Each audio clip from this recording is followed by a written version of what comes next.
Chapter 967. What are you doing? What do you think? Song Inya was the first to give her a tight slap.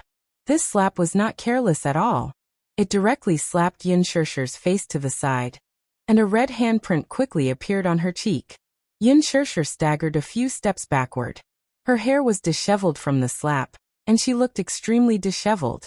She covered her face, feeling a burning pain on it. She thought to herself, this Song Inya is probably relying on the fact that she has the advantage in numbers to be so overbearing. It's as if she can't wait to slap my face. Her ears, which had just recovered, immediately buzzed. What are you all doing? Yin Shirshir raised her head and shouted.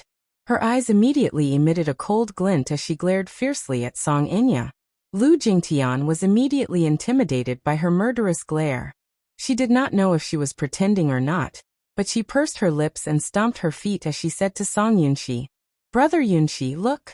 This woman's eyes look as if she can't wait to skin us alive. She's so fierce. Song Yunshi glared at her and then said coldly, Inya Jingtian, don't be afraid. If this woman dares to do anything to you, I'm still here.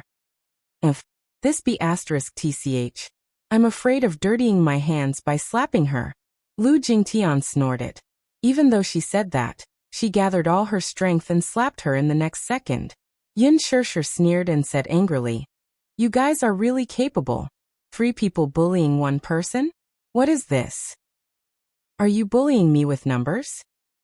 Song Inya was like a spoiled little princess at this moment, looking down at her condescendingly, as if she were looking at a lowly commoner. What a fierce mouth. Yin Shirshir, let me tell you, no one has ever hit me in my life. You, on the other hand, are the first to hit me. Who do you think you are? How dare you try to bully me? Ha! You're just a commoner. Do you think you can do whatever you want just because Brother Mu dotes on you? Do you know who I am? How dare you hit me? Do you believe that I can chop off your cheap hand and no one will say anything? Yin Shirshir was so infuriated that she burst into laughter when she heard that. Song Inya was too arrogant. How dare she threaten to chop off her hand? Is there no law? Are you trying to use your power to oppress others in broad daylight? Law. Song Inya laughed as if she had just heard the funniest joke in the world. She then said coldly, Yin Shirshir, my words are the law now. If you obediently kowtow and apologize to me now, I can consider whether to let you go and not pursue this matter. Apologize. Kowtow? Yin Shirshir couldn't take it anymore. Her lips curled into a mocking smile. Why should I kowtow and apologize to you? What did I do wrong?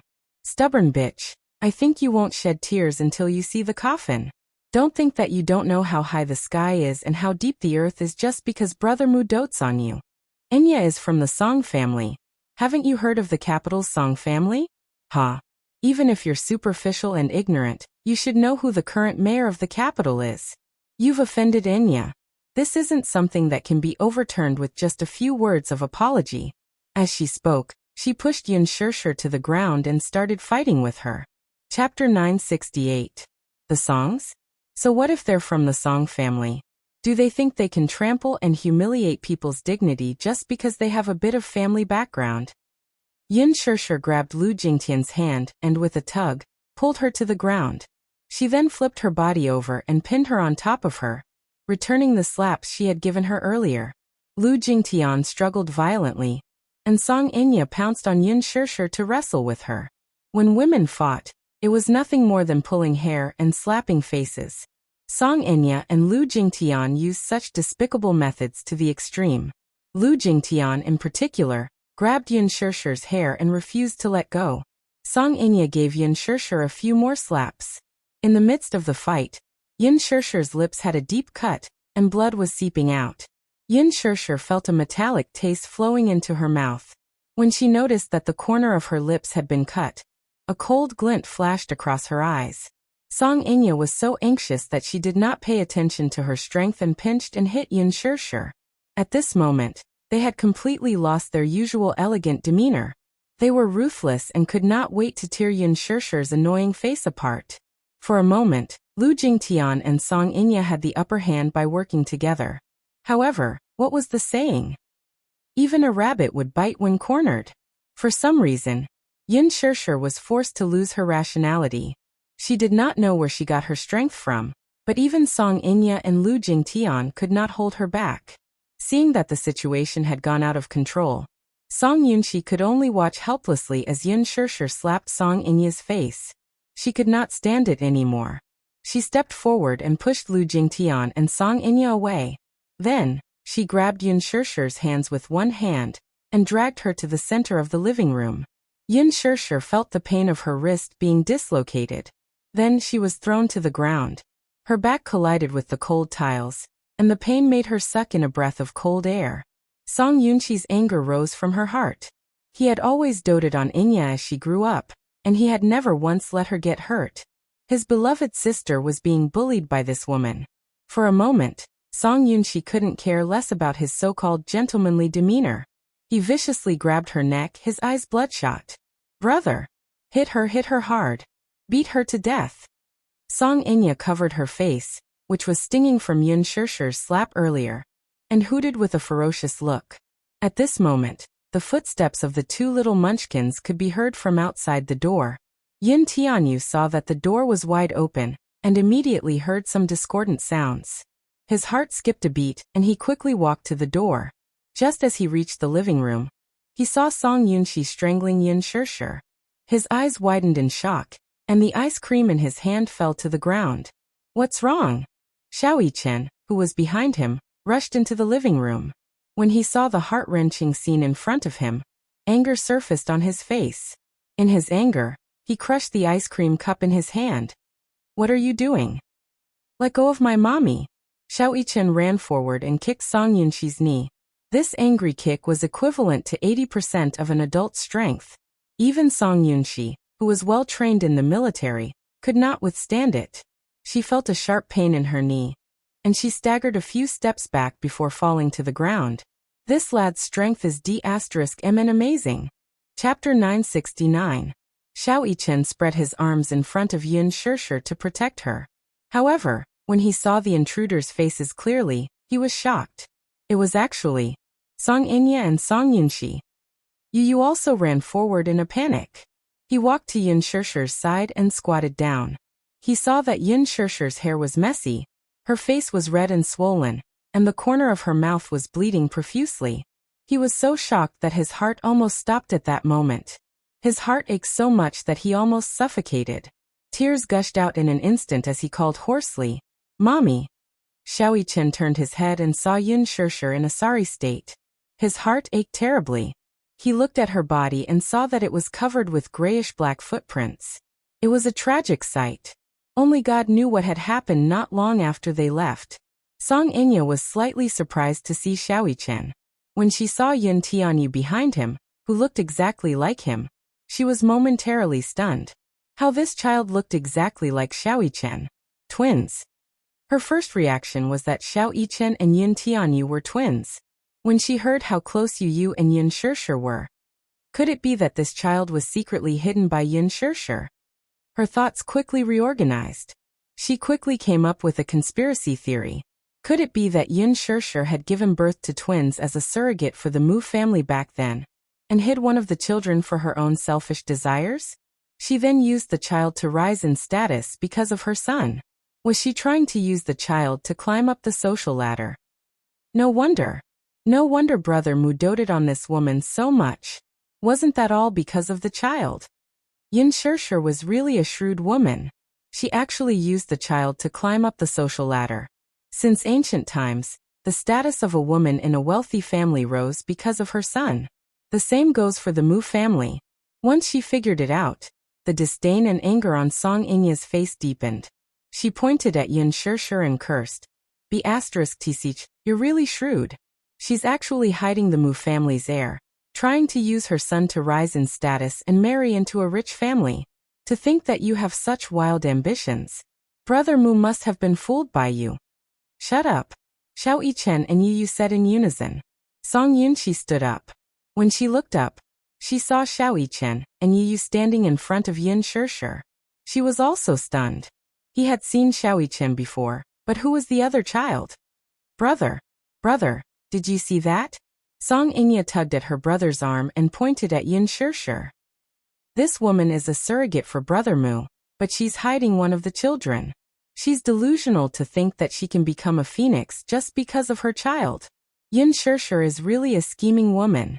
Yu Yu calmed himself down and helped Yun Shirshir to sit on the sofa. When he turned his head, his face was frosty.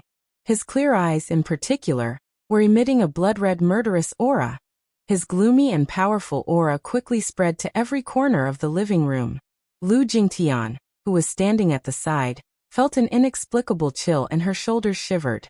Yu Yu clenched his fists and stared at them with his beautiful eyes. "Who are you?" Song Inya snorted. "Children shouldn't interfere in adult matters. This is my house. You're not allowed to mess around in my house." Yin Tianyu reminded her coldly in a domineering tone. Chapter 970. At this moment, she actually saw the shadow of Mu Yaja in him, especially that pair of cold and domineering eyes. It was as if they were a carbon copy. Yu Yu pointed at the door and said in a tone that brooked no argument, "Get out." "Why should I get out?" Song Inya lost her temper and blurted out, "You little rascal, your mouth is quite cheap. Your mother is a cheap wretch, and so are you. Get out. Leave before my patience runs out." Yu Yu pointed at the door with a murderous glint in his eyes. "Don't appear in front of my mommy again. Seeing your shrewish faces makes me lose my appetite." He had never scolded anyone because his mommy had taught him that boys must be gentlemanly and elegant toward girls. However, seeing his mommy being bullied by these few people, he hated Song Inya to the core. How could he still be gentlemanly toward her? "You! How dare you call me a shrew?" Song Inya furiously stepped forward and raised her hand to slap his face. However, just as she was about to land on the ground, Little Ichen stopped her with his quick reflexes and held her wrist tightly. Yin Shirshir hurriedly shielded Yu Yu in her arms. When Xiao Ichen thought of how Song Inya had called his mommy and brother cheap wretches, an uncontrollable anger rose in his heart. He held Song Inya's wrist tightly and raised his eyes to glare at her. With a crack, Song Inya's wrist was dislocated by him. "Ah!" Song Inya let out a tragic shriek and retreated a few steps. She held her wrist and hid behind Song Yunxi. Lu Jingtian looked at her hand and exclaimed, "Ah, Inya, your hand is dislocated." Her exclamation attracted Song Yunxi's attention. He lifted Song Inya's hand and saw that it was indeed dislocated. Tears streamed down Song Inya's face as she whimpered in pain. Song Yunxi's eyes were filled with heartache when she heard this. She could not care less as she carried Song Inya in her arms and hurriedly left. When Lu Jingtian saw Song Yunxi carrying Song Inya away, she followed closely behind. Before she left, she turned back to glare at Yun Shirshir. Just as she was about to open her mouth to scold her, Yin Tianyu and Xiao Yichen's cold gazes swept over her. Her heart shuddered slightly, and her lips quivered. Thus, she stomped her feet resentfully and left unwillingly. After he left, Yin Shirshir finally let down her guard. Her whole body went limp on the ground. She lowered her head and tried her best to hold back the humiliation and grievance. She bit her lips and tears welled up in her eyes. Why did they have to humiliate her like this? Why? Could it be that with power and influence, one could disregard human dignity? Could it be that with power and influence, one could easily trample on other people's dignity? Yin Tianyu supported her by the shoulders. Seeing her in such a sorry state, his heart ached terribly. It was as if a small knife had sliced open a bloody wound on his chest. Even though he was not hurt physically, his heart still ached terribly. "Mommy, does it hurt?" Xiao Yichen hugged her shoulders as well. His heart ached so much that his eyes were wet. He pursed his lips tightly and hugged Yin Shirshir's shoulders tighter. Yu Yu hurriedly rummaged through the drawers and drawers to find the first aid kit. He then took out some cotton and carefully wiped her wound. Yin Shirshir bit her lip and wanted to do it herself. Yin Tianyu dodged her outstretched hand though. "Mommy, don't move. Be good and sit there." Chapter 971. Her body was riddled with scratches of various sizes, all of which were caused by her niece's and Lu Jingtian's nails. There were some places that didn't break, but there were some places where the force was too great. The skin was broken, and traces of blood flowed out. There was an especially deep cut on her elbow. Yin Tianyu dipped a cotton ball in some ointment and applied it carefully, but his tears flowed uncontrollably and landed on her arm. His heart ached so much. Why did they do this to Mommy?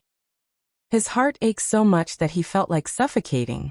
He would rather bear the pain from Yin Shirshir's injuries on himself. Xiao Yichen carefully tidied up her messy hair. He loosened her hair tie and combed it with a comb, causing a clump of hair to fall off. Ah! Xiao Yichen received quite a shock. His eyes turned red. He even lost so much hair. Just how intense was the battle he had just experienced? This was too much. How could they bully Mommy? Little Yichen gritted his teeth. His face was flushed red with anger, and he had nowhere to vent his pent-up anger. Yu carefully applied ointment on her wounds, and then held Yin Shirshir's face in his hands. His heart ached when he saw the bloody cut on the corner of her lips. Yu, give Mommy a kiss. Mommy doesn't feel pain. Yu pecked the corner of her lips a few times. His warm little mouth touched her wound as if it could alleviate her pain. Yin Shirshir hugged the two little lads in her arms. She was so upset that she held back her grievances. Tears welled up in her eyes, but she stubbornly refused to let them fall. Mommy, Yu is here.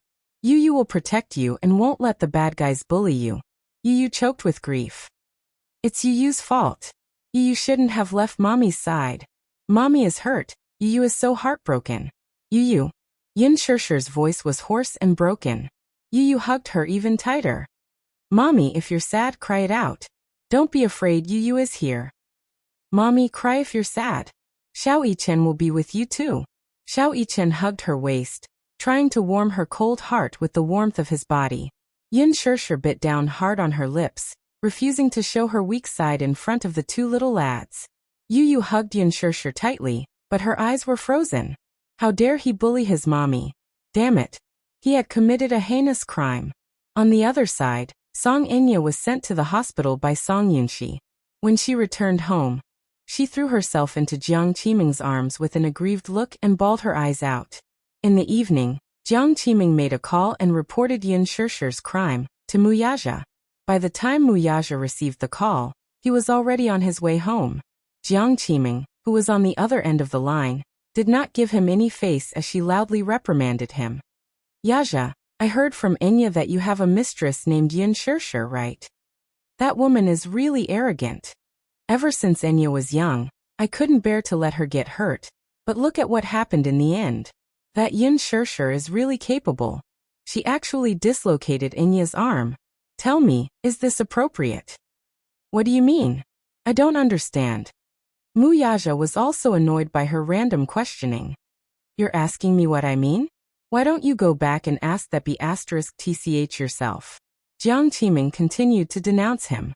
Chapter 972. Just as he was feeling vexed, Jiang Qiming continued her tirade. Enya has always been the apple of the family's eye. She may be a little spoiled, but she's not a bad person by nature. How can a young girl like Yin Shirshir be so vicious as to break Enya's wrist? We're living in a civilized society now. How can there be such an unreasonable person? How can this be? Don't blame Sister Meng for not giving you face. No matter what, I must make that woman give the songs an explanation. I'll make her come to our house and apologize. Fortunately, it's only a dislocated wrist this time. If it's a broken bone, I'll definitely sue her and send her to jail. After that, the call was hung up. Muyaja's eyes were filled with anger as he tossed his phone aside. Why did such a thing happen when he wasn't around for a day? Enya's wrist was broken? Yin Shirshir broke it? What exactly happened? Muyaja was utterly vexed. Hence, when he reached home, he pushed open the door and walked in coldly. The living room was dark and empty. He then walked to the bedroom and saw Yin Shirshir lying on the bed. The lights were off in the room, and it was cold and quiet. Her body was curled up on the bed. He did not know if she was asleep or just lying there. However, despite such a big thing happening, she acted as if nothing had happened. He should at least ask about the whole thing. Why did she hurt Song Inya? Hence he spoke. Yin Shirshir. Yin Shirshir woke up abruptly and sat up on the bed. When she saw that he had returned, a smile appeared on her face. However, when she saw the cold and sullen look on his face, the smile on her face faded bit by bit. What exactly happened between you and Enya? I heard that you broke her wrist. Yaja was the first to ask, but he asked such a question. Hence, Yin Shirshir's expression turned colder. He called her by her full name in a cold tone, but when he called Song Inya, he sounded so affectionate. What? What does this mean? What did that mean? Could it be that Song Inya had complained to him? Is he here to denounce me?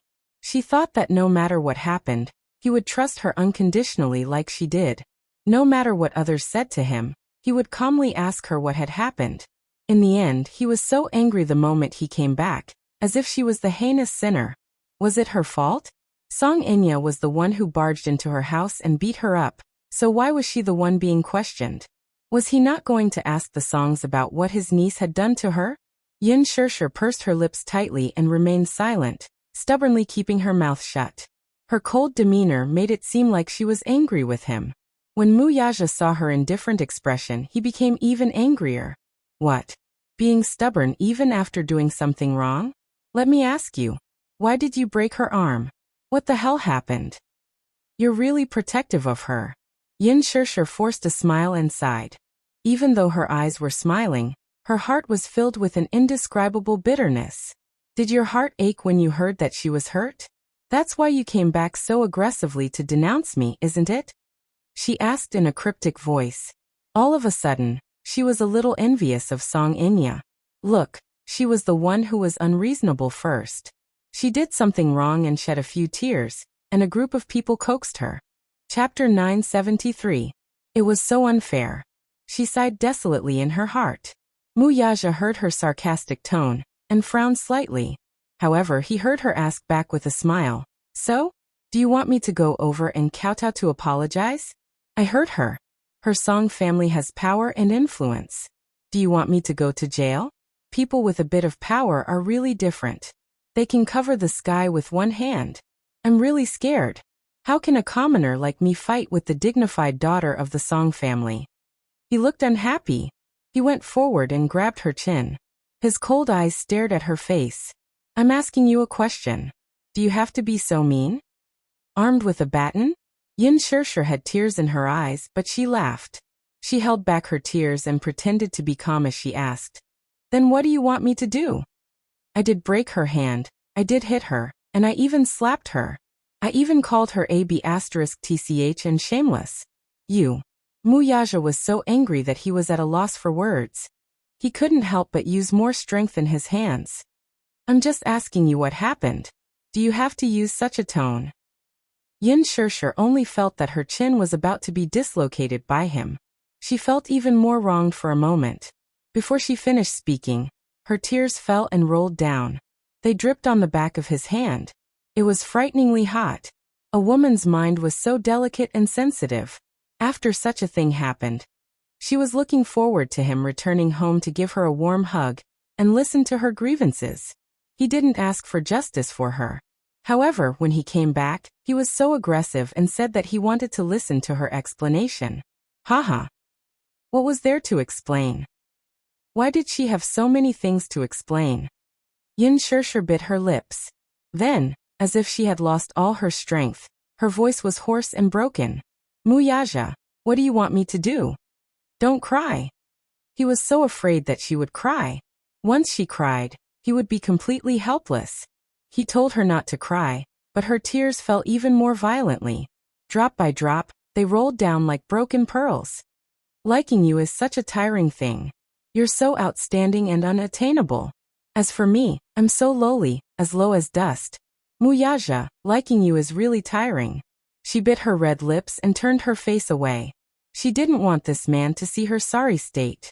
Yaja reached out and wanted to hug her. But Yin Shirshir pushed him. She rolled and wrapped herself in the blanket, unwilling to be touched by him. She was clearly trying to avoid him. But would he allow her to escape? He walked over, lifted the blanket, and pulled her into his arms. Yin Shirshir, on the other hand, struggled like a madwoman and bellowed, "Don't touch me. Get away. Stop fooling around. Be good and listen to me."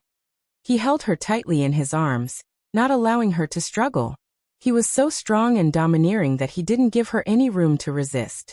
When she calmed down, he hugged her even tighter and said in a deep voice, "Just now, I wasn't rational enough. Maybe things aren't what I thought. I came back not to convict you, but to listen to your explanation. So, you don't have to be so sarcastic with your words. Yin Shirshir remained silent, but the anxiety in her eyes eased a little. Chapter 974. If he trusted her more, he would not be like this. Would he believe everything that Song Inya said unconditionally? What about her, then? Would he listen to her explanation? Still, why did trust have to be built on an explanation? Muyaja did not know what was on her mind.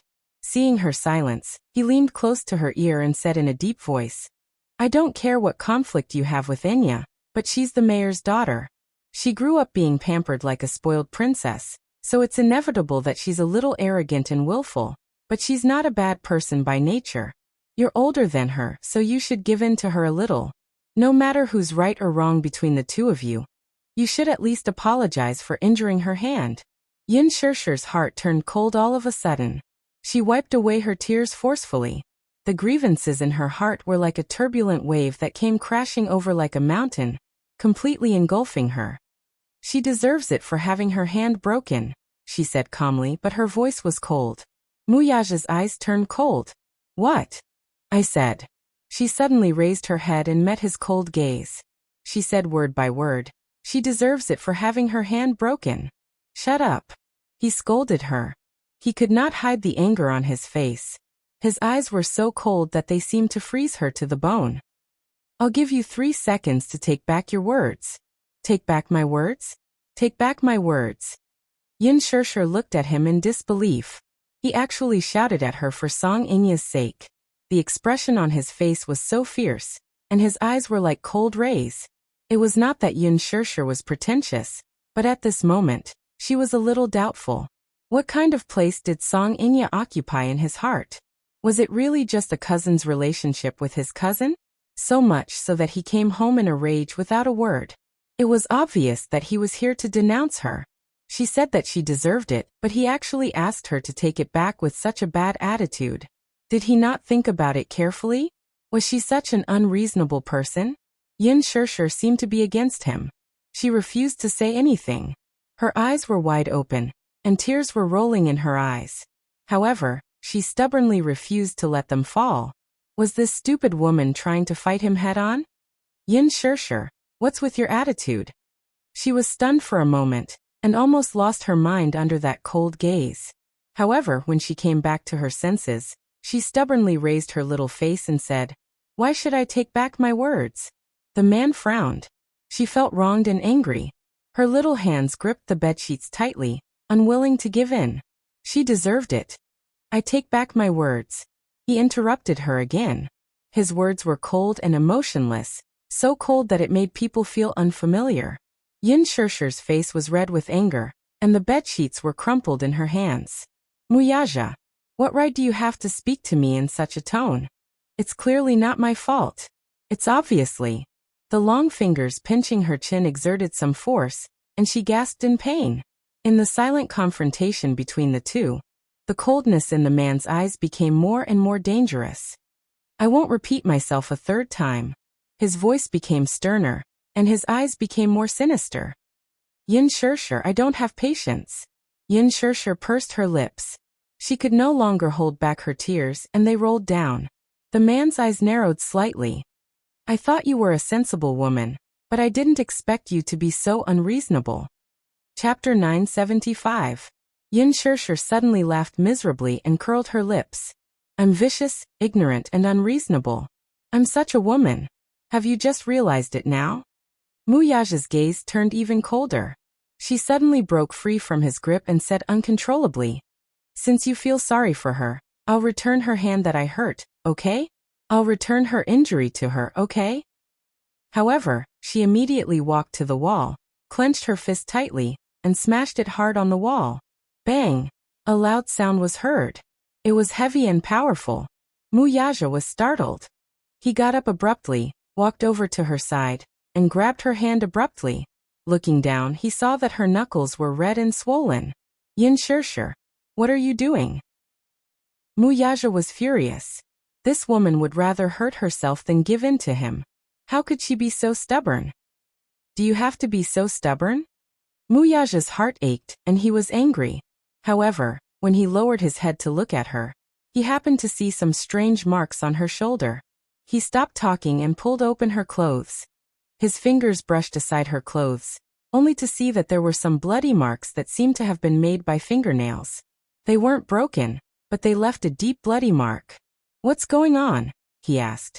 Yin Shirsher raised her hand and swatted his hand away. She slowly hugged her shoulder and squatted down. She was like a person drifting on the sea, welcoming the waves that kept crashing over, but there was no shore in sight. She felt helpless and hopeless. He leaned over and scooped her into his arms. Ignoring her struggles, he started to check on her. It wasn't just her shoulder. Her arms, elbows, knees, calves, waist. Every part of her skin that was exposed to the air had different degrees of scratches. Some of them were light and didn't break the skin. Some of them were heavy and broke the skin, and had been applied with medicine. However, he could vaguely imagine how pathetic she was before. "Who did this?" he asked angrily in a deep voice. Why were there so many injuries on her body? This clearly looked like it was caught by someone.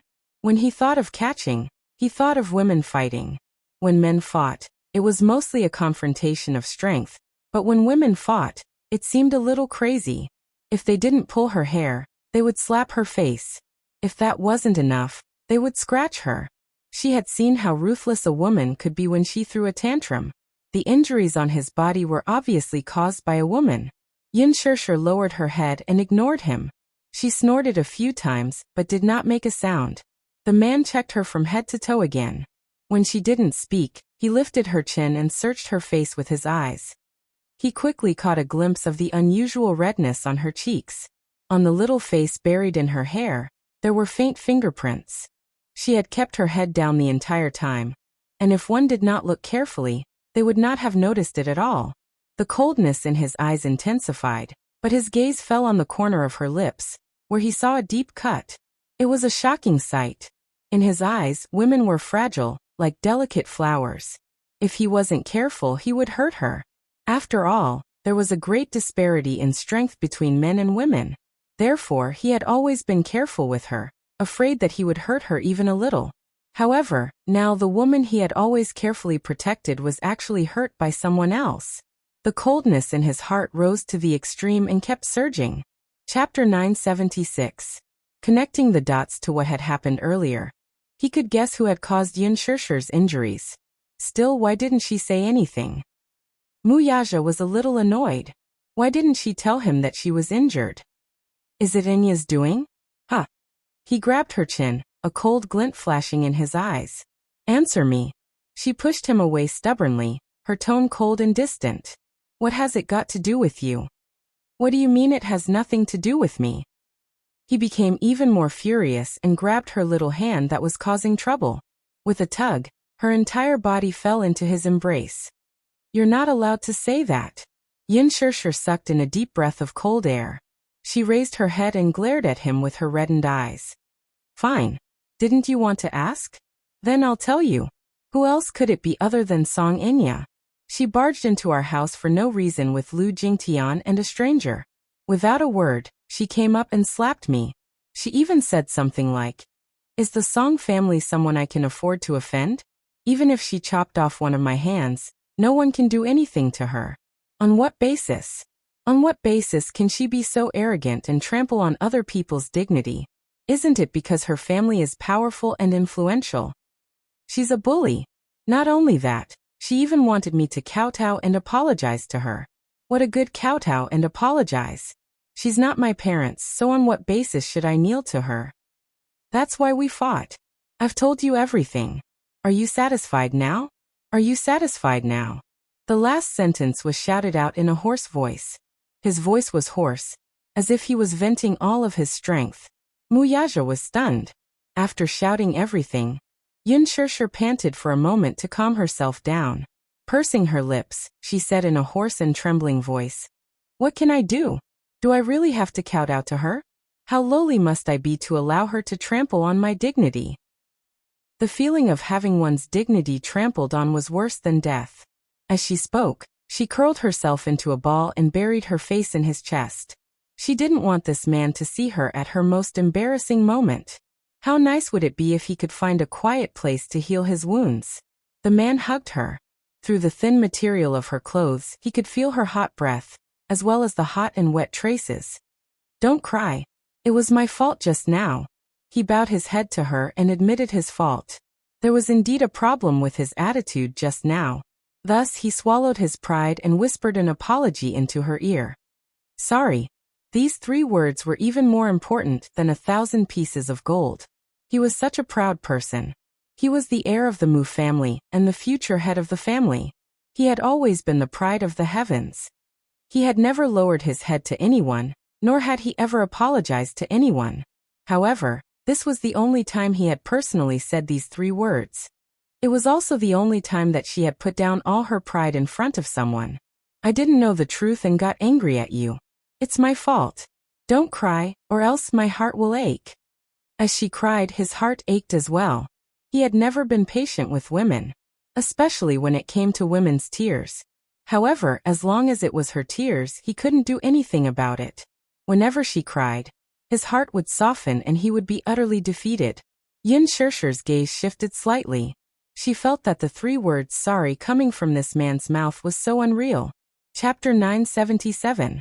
The anger and grievance that filled his heart instantly dissipated by more than half in the face of these 3 words that were filled with guilt and tenderness. Yin Shirshir was a little angry with herself. Why was she so disappointing? She had originally planned to never forgive this man in this lifetime. However, when she heard those words, the hardest part of her heart instantly softened. Muyaja carried her to sit on the bed. He held her in his arms and was about to lift her clothes. She quickly stopped him.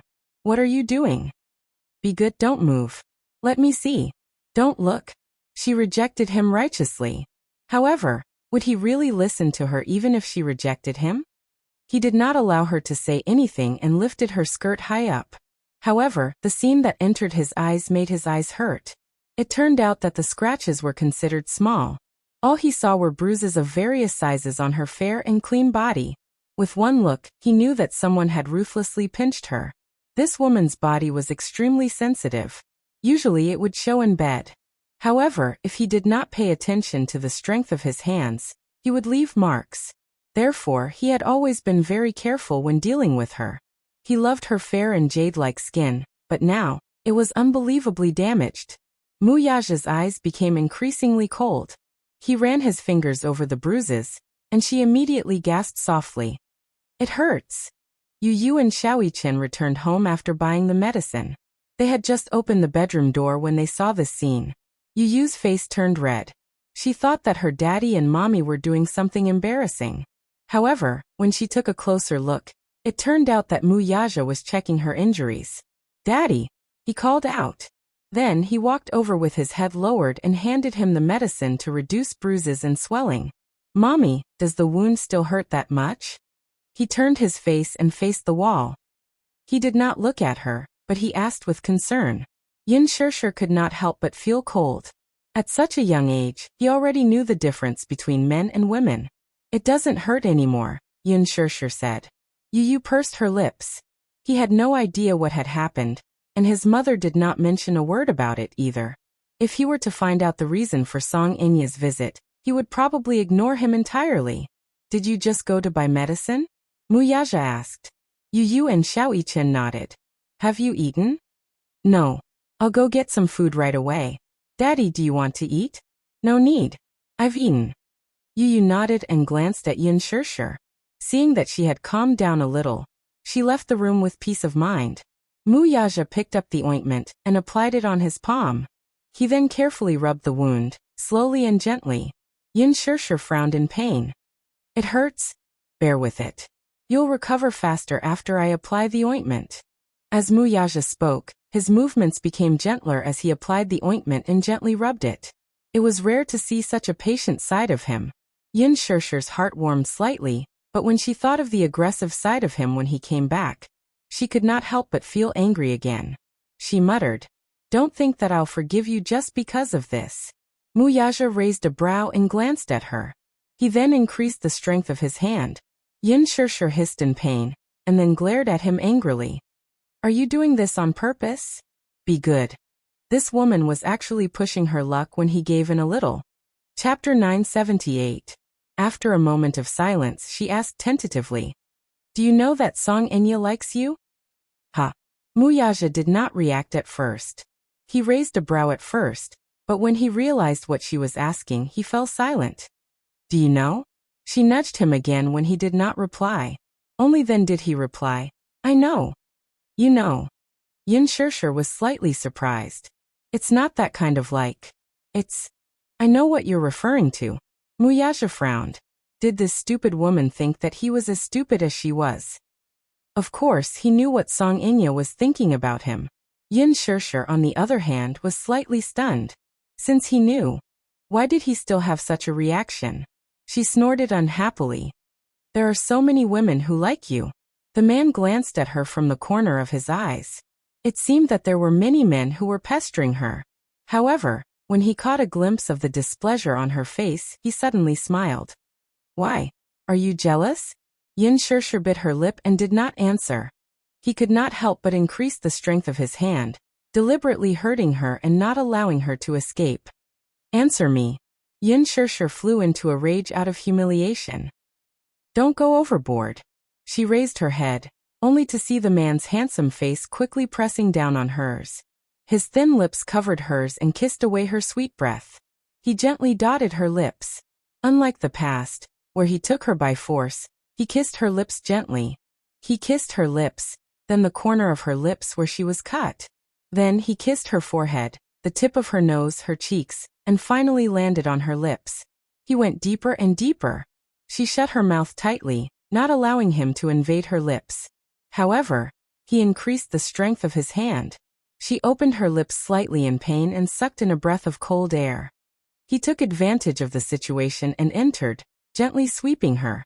Somehow he wanted her. However, now was not the time. What she needed more now was rest. With this thought in mind, he fiercely suppressed the desire bursting out of his body. He lowered his eyes and extinguished the flame in his eyes. After applying the ointment on her wounds, he let her rest early. After experiencing the ridiculous war in the afternoon, she seemed to be exhausted. Once her head hit the pillow, she quickly fell asleep. After covering her with the blanket, he left the room. In the living room, Yin Tianyu had just finished cooking the fried rice. Seeing him come out, he immediately went forward to ask, "Daddy, how is Mommy?" "He's asleep." He reached out and gently stroked Yu's hair. "Be good. Don't disturb her. Let her sleep a little longer." "Yes." Yu suddenly frowned and asked, "Daddy, do you know what happened this afternoon?" "I have a general understanding." Recalling the scene he saw when he returned home this afternoon, a bone-chilling glint flashed across his eyes. "Who is she?" Muyaja saw the murderous look that flashed across his face. He knew in his heart that if he let him know who did it, he was afraid. This son of his appeared to be cultured and refined, like an elegant little gentleman, but when his reverse scale was touched, he would do crazy things. "You don't have to worry about this. I'll handle it," he said. He would let Song Enya apologize personally. Chapter 979. Yin Shirshir was his reverse scale, and anyone who touched her would be infuriated. Muyaja furrowed his brows slightly. This child was extremely stubborn in this aspect. In this aspect, he was very much like him when he was younger. However, it was undeniable that children were simple and stubborn, unlike adults who could consider all aspects. Still, when dealing with a matter, one could not be too extreme and unconventional. Xiao Yichen walked over as well. He looked at him and then at the man. Muyaja and Yu looked at each other, as if they were confronting each other. Yu clenched his fists and calmed the anger in his heart. Then he said in a low voice, "All right, I'll respect your decision this time. However, this is the only time. There won't be a next time. Consider it as giving daddy face. Good boy." With that, Muyaja slowly walked to the door. Xiao Yichen's eyes flickered slightly. "Daddy, aren't you staying here today?" "No," he replied faintly and left. It was late at night.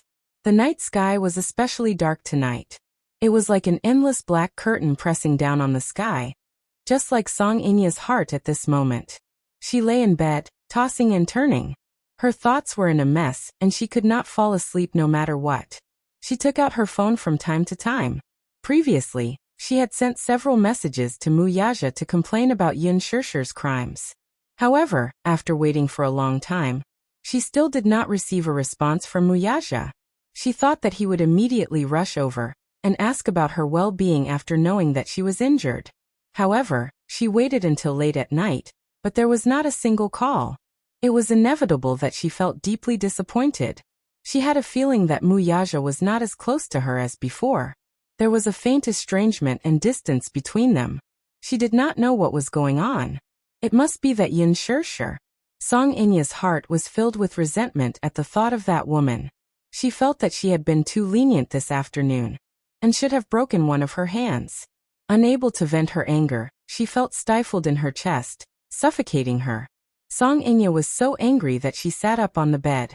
She picked up the pillow beside her and ravaged it as if it were a certain hateful face. She pinched it viciously, but that was not enough to vent her anger. His phone suddenly rang. Annoyed, she looked at the caller ID and saw that it was Muyaja's name. She immediately picked up the phone happily. Song Inya picked up the call and pretended to sound sickly and weak. "Hello, brother Mu? Inya, are you asleep?" Muyaja's deep and magnetic voice came from the other end. "No. My heart hurts and I can't sleep." Song Inya pretended to be on the verge of tears as if she had suffered a great grievance. She looked as if she was about to burst into tears, but she was secretly delighted because of Muyaja's call. "Is your hand better?" His voice was faint, sounding as if he was concerned but not concerned. Song Inya could not tell if he was concerned about her, so she grumbled. "My hand was dislocated. It's been reattached, but it still hurts a lot." "How is it painful?" "It's just a normal dislocation. It doesn't hurt at all." Still, she deliberately said that to make his heart ache. There was a sudden silence on the other end. The sudden silence made her anxious and uneasy. Song Inya said, "Brother Mu, do you know? That Yun Shishir is too much. She's simply..." Chapter 980.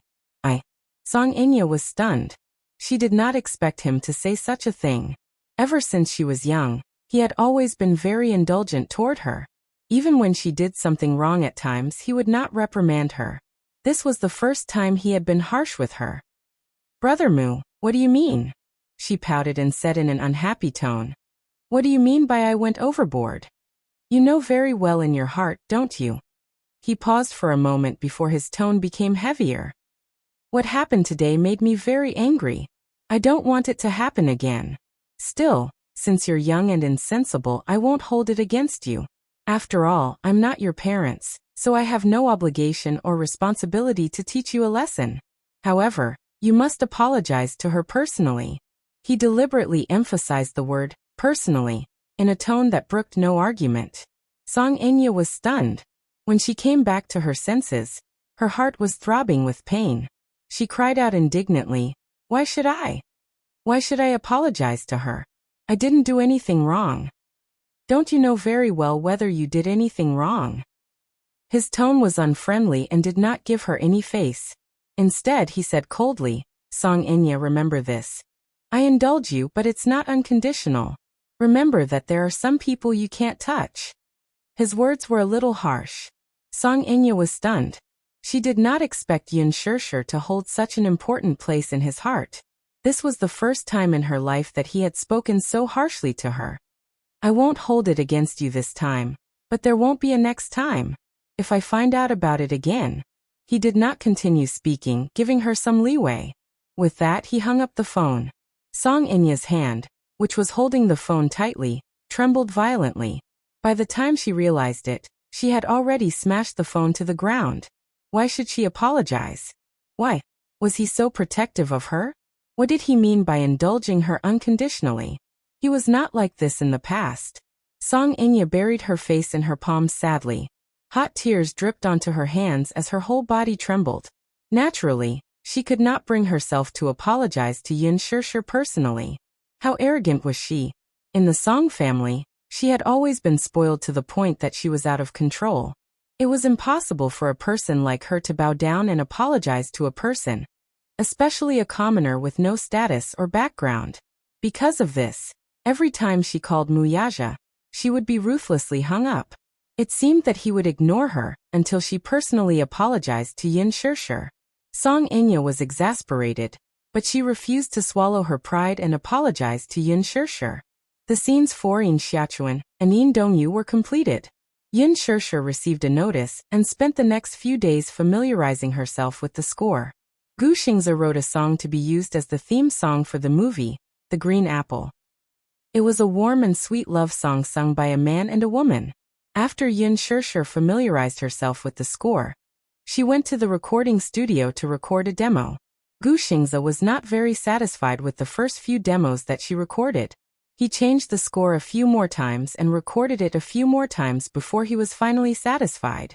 As it was a theme song, there was no need to specially film a music video. He cut out a few beautifully produced scenes from the movie and recorded a scene of the chorus in the recording studio. Then he released it as a preview of the theme song online. Once the single was released, it quickly rose to the top of the charts. Chapter 981. The song was light, catchy, sweet, and warm. Soon it became popular. Many fans of the original novel were looking forward to the release of the movie after seeing the plot of the music video. The movie was initially scheduled to be released at the end of the year, during the prime time slot. As it was targeted at the student market, it would be released during the winter holidays. Lin Fengtian had high expectations for the box office. The initial optimistic prediction was that the box office would exceed 2 billion yuan. The schedule for the next few days was packed. The movie was about to be completed, and was about to come to an end. Next, the post-production began anxiously. The crew was already preparing to promote the movie before it was released. It seemed that in order to cater to the plot of the movie and promote the movie, Huanyu Entertainment intended to package Gu Xingze and Yin Shirshir as a couple to hype up the movie. The so-called couple hype was the easiest way to make the headlines in the entertainment industry. It was a rather old-fashioned method. However, the public's desire for gossip was stronger. Hence, this method was tried and tested. Qin Zhou accepted several jobs for Yin Shirshir. Among them, there was a reality show called The Love Diary. It was a rather important draft. The Love Diary was a reality show produced by Qingguang Satellite TV with imaginary love as its selling point. In the program, popular celebrities formed a group of imaginary lovers and went on an imaginary date program. After a few episodes, it quickly became a popular first-tier reality TV show. Gu Xingze and Yin Shirshir would be the second, imaginary lovers. Because it was Gu Xingze, they were given the spotlight as a pair of lovers. Of course, the so-called reality show actually had a script. After all, they had to create some gimmicks and suspense. Otherwise, where would the topic and viewership ratings come from? The filming of the show was initially scheduled for next month. Before that, the script would be sent to Yin Shirshir. When the time came, she would just have to follow the script and record. When Yin Shirshir heard that Qin Zhou had accepted this show for her, she was a little speechless. Qin Zhou glanced at her. Why? You don't want to? Shirshir, you have to be more careful. Many female celebrities want to film The Love Diary with Gu Xingze and ride on Gu Xingze's popularity. Hee. Then I'm really lucky, Shirshir said and stuck out her tongue. It's good that you know. Qin Zhou knocked on her head and said, I've been busy these past few days. There's an event tonight. What announcement? Starlight Quietness Distance. Perform well for me, Qin Zhou said as he took out a thin stack of scripts and handed it to her. This is the script. Take a look at it first. The script was filled with questions that the host would ask. She just had to memorize how to answer them. Starlight Quietness Distance was a well-known large-scale entertainment talk show. The lineup of hosts was also very luxurious. Among them, Lu Fei, who was the head of the lineup, was the top in the entertainment hosting field. He had a very deep foundation in hosting. Among the popular hosts, he had the highest cultural background and was very humorous. Under his leadership, the atmosphere of the program was humorous and relaxed. While making people laugh, he would often say a few thought-provoking words of wisdom.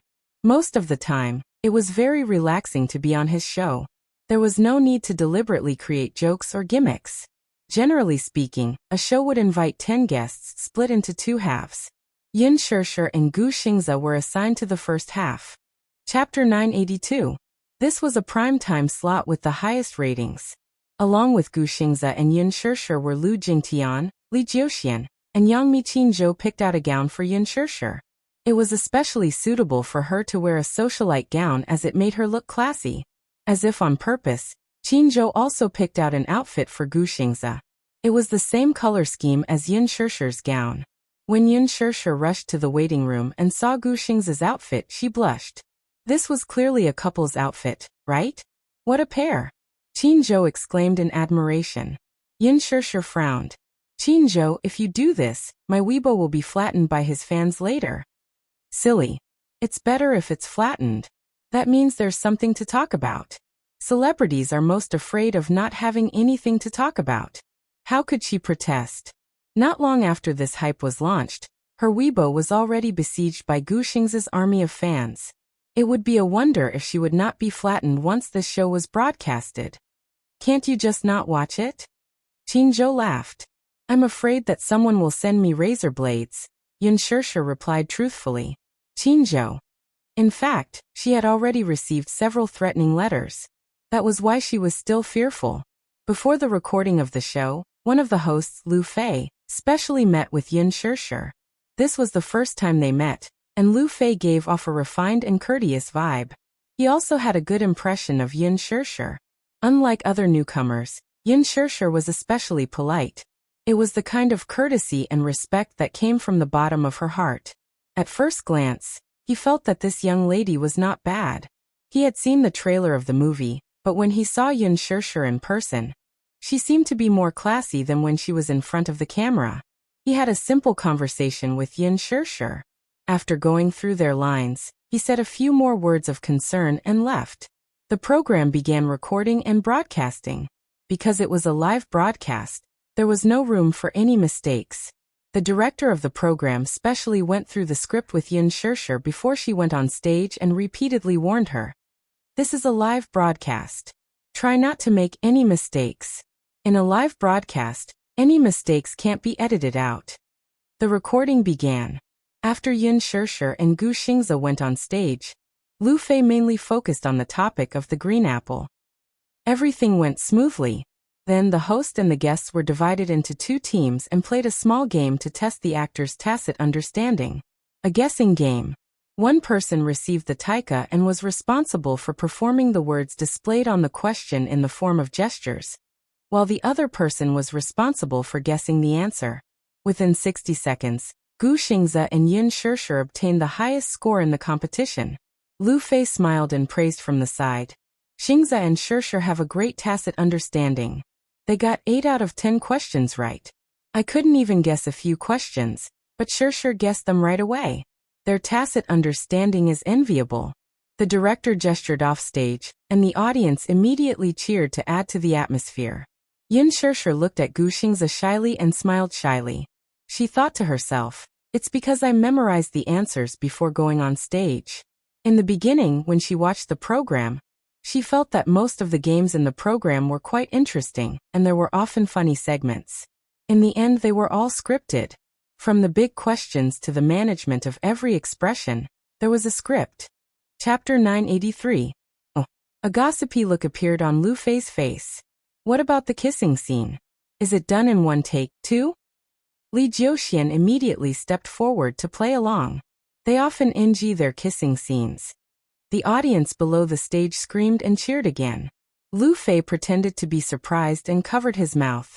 His eyes darted around before he looked at Gu Xingze with a teasing look and asked with a smile, Xingze, you didn't do it on purpose, did you? Another host, Xiaoqin, chimed in. If it were me, I'd definitely NG on purpose. Ha ha ha.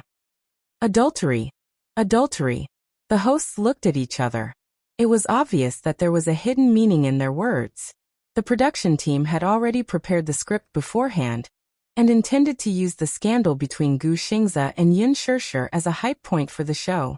Right at this moment, Lu Jingtian suddenly spoke from the side. Actually, in the kissing scenes between Xingze and Shirshir, Xingze is in the right state most of the time, but Shirshir has a lot of NGs.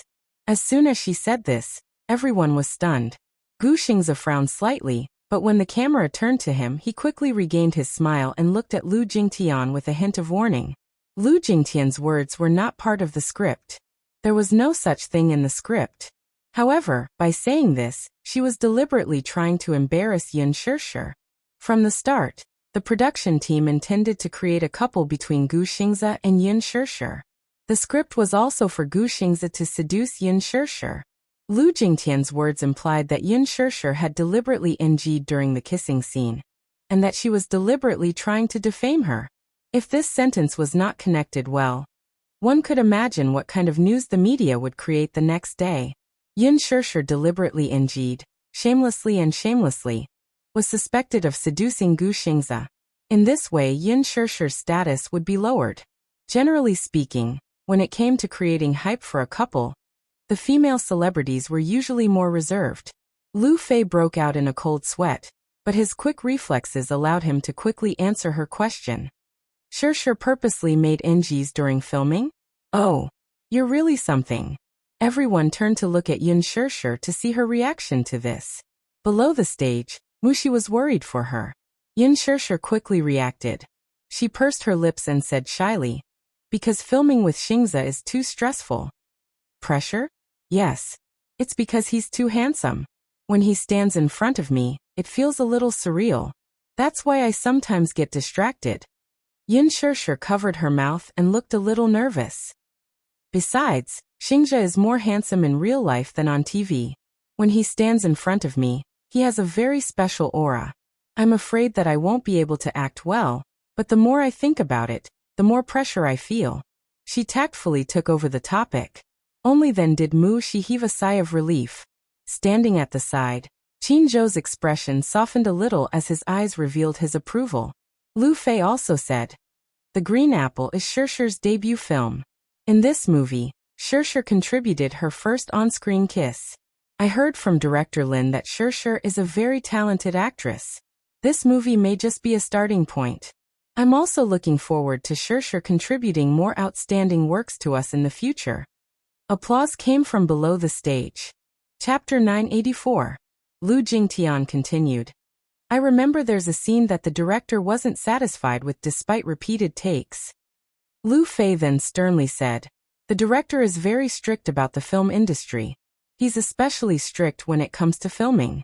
I heard that he has a bad temper when he's working." Xiaoqin added, "The director has always had high standards for movies and strives for perfection.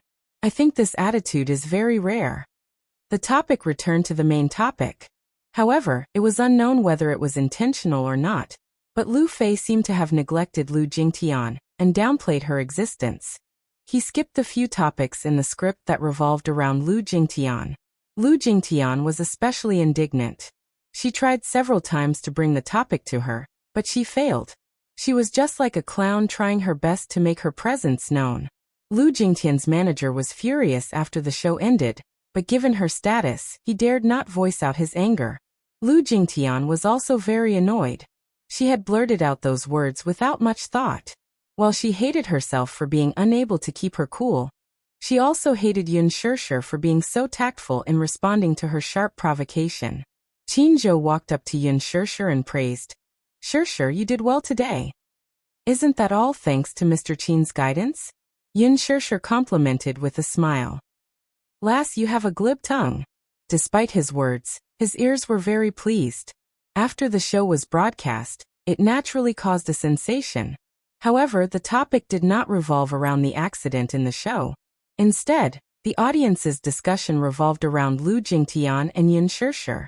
On Weibo, the topic, Lu Jingtian ostracizing Yun Shirshir, jumped to the top of the search list.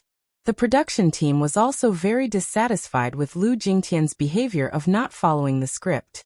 During the replay, they deliberately exposed her ugly side. Many fans were talking about how, on the show, Lu Jingtian would intentionally or unintentionally ostracize Yun Shirshir and lead unfavorable topics to Yun Shirshir. She seemed to be very scheming. This was different from the innocent image that Lu Jingtian portrayed in front of the camera. Lu Jingtian's sharp tongue was instantly exposed on this show. Yun Shirshir's fans even went to Lu Jingtian's Weibo to criticize her for being scheming, and deliberately ostracizing the newcomer, by making things difficult for Yin Shirshir.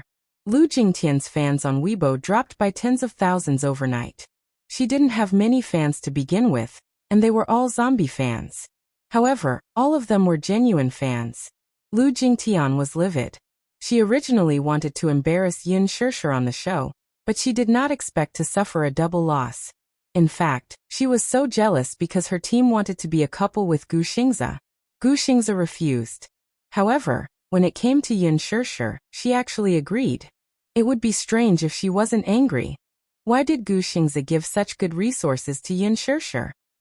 If all of Yin Shirshir's resources were given to her, she would definitely be more popular than Yin Shirshir. How could Lu Jingtian not be furious? Of course, this was all in the future. On this day, Qin Zhou arranged to meet Yin Shirshir at the company. When Yin Shirshir arrived at the company, Qin Zhou had just finished a call. His expression was a little serious, but there was a hint of excitement and ambition in his eyes. Chapter 985. Yin Shirshir raised her eyebrows, clearly surprised by his cautious attitude. What's the matter? Just ask. Qin Zhou pursed his lips, hesitating whether he should ask or not. He tapped his fingertips on the table a few times and said, Maybe this question is a little presumptuous, but I still want to know more. Please don't take offense. He paused for a moment, and went straight to the point. I want to know, what's your relationship with young Master Mu? Yin Shirshir was stunned. Why do you ask? Because I feel that young Master Mu treats you differently, Qin Zhou said honestly as he fiddled with the thumb ring on his finger. He was indeed different. At least in Qin Zhou's impression, Mu Yaja was a heartless man. Why did he have such an impression? Back when Huanyu was acquired by Disheng, in order to curry favor with this rich and powerful boss, and to obtain more golden resources for their artistes, many top managers had secretly sent him a list of artistes and organized it into a roster. It was a common thing to give away women in the vanity market.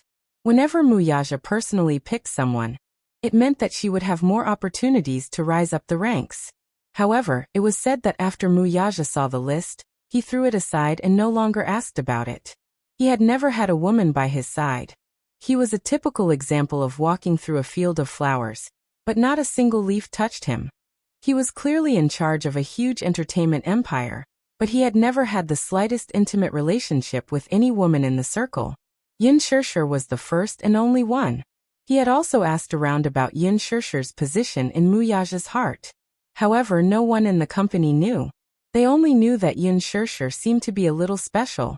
They could not explain why she was special. Yin Shirshir pondered for a moment. She did not know why Qin Zhou asked that. However, since he asked, she answered honestly, lovers. Qin Zhou narrowed his eyes. I heard that you have a child? How did you know? Yin Shirshir was slightly surprised. How am I going to survive if I can't even find out the background of the artists under me? Qin Zhou was a little dissatisfied with her belittling. He knocked on the table and asked, Is this child young Master Mu's? Yin Shirshir gritted her teeth and said, Yes. I heard that a mysterious girl gave birth to a child for the Mu family 7 years ago. The youngest son of the Mu family, Mu Yichen, is not the child of Mu Wanru and Mu Yaja. He is a surrogate. After Qin Zhou finished speaking, he paused for a moment and looked at her meaningfully. Yin Shirshir looked a little embarrassed, but she couldn't help but sigh in her heart. Everyone who was involved in the matter of surrogacy for the Mu family was very tight-lipped. How did he find out? Yin Shirshir sighed and said, Actually, there were 2 children at that time. The older one was taken away when he was born, and the younger one was not breathing when he was born. Later, the child was saved after the emergency treatment. My father pulled some strings to hide it from the Mu family. Qin Zhou suddenly understood. In that case, you can rely on your children to rise in status and marry into a rich family. Rich and powerful families value inheritance. You have 2 children by your side. That's a great asset. Yin Shirshir looked indifferent. I don't want to. You don't want to? Qin Zhou was a little surprised. Why not? Yin Shirshir fell silent. Chapter 986. One had to know that in this industry, it was an abyss of suffering. If it were any other woman, she would definitely try her best to get into a rich family. After all, rich families valued a woman's innocence more. Yin Shirshir narrowed her eyes slightly and took a deep breath. Qin Zhou's question was very straightforward and even a little prickly. Therefore, she couldn't help but feel a little embarrassed. However, she understood that Qin Zhou didn't mean any harm by asking this question. He didn't mean to make things difficult for her, nor did he want to hurt her. He just wanted to know her relationship with Muyaja. He was her manager, so he had the obligation and responsibility to investigate her background thoroughly. She didn't want to hide anything from him. She looked up and looked straight at him with her clear eyes. She said calmly, "I don't like the feeling of living under someone else's roof." When Qin Zhou received this answer that was both surprising and not too surprising, his face was a little stunned. However, these words were very much like her style. Yin Shirshir said calmly, "Glory, splendor, wealth, fame and benefits. Who doesn't chase after them like a flock of ducks? But if a person lives in this world and has to rely on a man to live, then how can they protect their dignity? I don't want to live like this." Qin Zhou smiled happily. He obviously appreciated her answer. "Very good. I really like your strong personality." He suddenly leaned forward slightly, his eyes like torches. "Do you know my ambition?" he asked. He lowered his voice and his voice was as deep as a magnet. Yin Shirshir shook her head. With a smile, he leaned back in his chair and said unhurriedly, "In these 10 years, I've conquered half of Guxing's empire. But I want to use my ambition on you. Are you willing to cooperate with me?" "Of course I am. Before this, I want you to be clear. I don't care if the entertainment industry is a tiger's den or a big divat. I want you to know that this is an industry where the strong prey on the weak. The weak have no dignity. Since you've stepped into this industry, I want you to do your best and not be a dabbler. I don't like the attitude of a dabbler." After Qin Zhou finished speaking, he took out a script from the side and handed it to her. Yin Shirshir raised her eyebrows and took the book. She saw that it was a very thick script. It was very thick, at least twice as thick as the script of the Green Apple. Flipping to the first page, there were black words on a white background. This drama was a palace drama that had recently been preparing for casting. The title was tentatively set as Lethal Beauty. It was also adapted from a best-selling masterpiece and was a popular IP. His novels alone had sold 3 million copies and were sold overseas. 3 million copies. What did that mean? If a physical book could sell more than 30,000 copies, it would be able to enter the best-selling list. 5 years after the novel was released, it sold 3 million copies, which proved that the novel had a considerable fan base. It was said that the copyright alone was sold for a sky-high price of 10 million. This was unprecedented and had set a new record for IP copyright fees. What was even more shocking was that they had only bought the copyright of the novel, and had not even confirmed the actors. Yet, all the major TV channels and networks were scrambling for the broadcasting rights. A certain satellite TV channel had even offered 800 million in copyright fees. There's good news and bad news. Which one do you want to hear first? Qin Zhou seemed to be in a good mood, and deliberately kept her in suspense. Yin Shirshir was also happy to support him. "Then I'll listen to the good news first. The good news is that you have a chance to compete for the female lead." Chapter 987. The bad news is that there are a lot of people competing with you for the female lead role, and most of them are A-listers. Moreover, in comparison, your chances of being elected are slim, Qin Zhou said truthfully. Slim? Yin Shirshir was stunned. She didn't understand how slim her chances were. Very slim. Why do you say that? Because Han Yuyan and Lin Ji are on the shortlist for the female lead. Yin Shirshir was shocked. She finally realized how slim her chances were. There was no need to elaborate on how high Han Yuyan's status was in the industry. Lin Ji, on the other hand, was the hottest costume actress in the past 2 years. She was second to none. Speaking of Lin Ji, she had been in the industry for more than 3 years. Since her first movie Rose Night, she shot to fame. With the Best Actress award, her status skyrocketed overnight. After that, she acted in many costume dramas, and was known as the top costume beauty in the entertainment industry. Her facial features were soft and beautiful. She was elegant and had a unique aura. She was very suitable for the costume. When the new version of The Return of the Condor Heroes aired last year, Her role as Xiao Longnu in the drama made her famous. She became an A-lister. However, these advantages were nothing to be afraid of. Qin Zhou had confidence in Yun Shirshir. Her looks were also very sculpted. She might not be worse than Lin Ji in costume. It could even be said that she was better than Lin Ji. He was more worried about Lin Ji and Han Yuyan's background. Han Yuyan was Huan Yu's A-lister. Her status was there. Moreover, she had been in the industry for many years. Her fan base was very deep. In order to compete for the female lead role in Lethal Beauty, she even planned to postpone her wedding. Lin Ji was an artist under Qingguang Entertainment. Although she had only been in the industry for a few years and didn't have a strong foundation, she had a strong background. However, Han Yuyan's background was more powerful than Lin Ji's. The problem was that the copyright of Lethal Beauty was bought by Qingguang Entertainment first. Since Qingguang Entertainment had spent a lot of money to buy the copyright, they naturally wanted to promote their artists. Qingguang's veteran artiste was Meng Lan. However, ever since Meng Lan married into a rich family, she had been in a semi-retired state. Very quickly, she fell from the top artiste altar. Therefore, Qingguang was determined to make Lin Ji the second Han Yuyan. Just from the amount of resources Qingguang had spent on Lin Ji in the past 2 years, one could see it. She was trying to make Lin Ji the new big sister of Orange Light. Since Qingguang Entertainment had bought the rights to the drama, Qin Zhou guessed that they had already decided on the female lead. It was very likely that Lin Ji would play the role. The current film and television industry was different from the past. In the past, the choice of actors was mostly in the hands of the director. But now, in most cases, the investors had the final say in the selection of actors and actresses, and the director had no right to interfere. Unless it was a director with funding or a very famous gold medal director, such as Lin Fengtian. Not every director was so lucky to have the right to choose the male and female lead in their hearts. More often than not, the investors would arrange for people to join the cast. Even if there were no characters, they would create a character and insert it into the cast. Chapter 988. The director of Lethal Beauty was Gu Xiaoyang, an experienced director in the film industry. During the preparation stage, other than the few connections the investors had placed in the team, he had sent a group of messages to the few female leads he had in mind.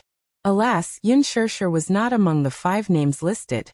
As a newcomer, her movie had not yet been released, so Gu Xiaoyang did not have a deep impression of her. He only knew that this newcomer had good potential, but she was not special enough for him to personally invite her. Among the 5, Lin Ji was one, and Han Yuyan was the other. Out of the 5 female stars, 4 of them were under Huan Yu. As an entertainment empire, Huan Yu had many big names under its banner, and the flowers were flourishing and blooming. 3 of the 4 top female stars in the film industry were from Huan Yu, which showed Huan Yu's influence. Inviting Huan Yu's artists to be the female lead candidate was tacitly approved by Qingguang Entertainment as the investor. On the surface, it seemed very selfless, but when Ji Lin heard the news, he was furious. Was this a blatant attempt to win fans? First, they used Huan Yu's artists to hype up the show. Then, when it came to the final selection, they would choose their own artists. Not only did they hype up the show, but they could also use Huan Yu's A-list female stars to hype up their artists. Wasn't this killing 2 birds with 1 stone? Qingguang's method was quite scheming. But so what if they knew it was a blatant attempt to win fans? A show was a good one. Even if the chances were slim, they had to seize every opportunity. When Qin Zhou found out that the show was about to be filmed, he immediately asked Gu Xiaoyang to meet him. He threw him an olive branch and went straight to the point, recommending Yun Shirshir. Qin Zhou had a lot of connections in the industry and had a good relationship with Gu Xiaoyang. Because he had spoken, Gu Xiaoyang gave Yun Shirshir the opportunity to audition. Even if it was just an audition, the chances were slim, but it was still not easy to come by. As for whether she could be chosen, Qin Zhou did not have much confidence. He even guessed that the show was tailor-made to promote Lin Ji. After listening to his detailed analysis, Yun Shirshir was a little disappointed. I think it's more than slim. It's impossible. Lin Ji is an artist from Qingguang. How could Qingguang choose an artist from Huan Yu as the female lead? That's a big blow to your morale? Qin Zhou smiled playfully and cast a sidelong glance at her. Sure. Pick up your fighting spirit. The chances are slim, but it's not hopeless. I'm a bit curious. What are you curious about? Yin Sure asked. Since this drama is a popular IP, why didn't Huan Yu buy the adaptation rights of this novel? Sure, some things are not as simple as you think. The benefits involved were very deep. Moreover, one of the reasons why Huan Yu didn't get the rights to this drama was because Huan Yu's recent focus was on the movie IP. Most of the funds were invested in the movie script. Recently, Huan Yu bought a tomb raiding IP and is about to start filming. Originally, I wanted to arrange for you to join the cast, but after weighing the pros and cons, I decided to let you audition for Lethal Beauty. Qinzhou also carefully read the tomb raiding script. This drama was based on the famous tomb raiding novel, Strange Tomb. The theme of tomb raiding was very popular. Chapter 989. Lethal Beauty, on the other hand, was different. The script for Lethal Beauty was more or less completed. It had been changed into a 90-episode-long series. The schedule had also been finalized. It would be aired during the summer prime time. Lethal Beauty's influence was far greater than Creepy Tomb's. Its popularity was definitely not something that Creepy Tomb could compare to. Plus, it had a long exposure time and a wide audience. It was a good opportunity to build popularity with the audience. After Qinzhou finished his analysis, Yin Sure was already dumbfounded.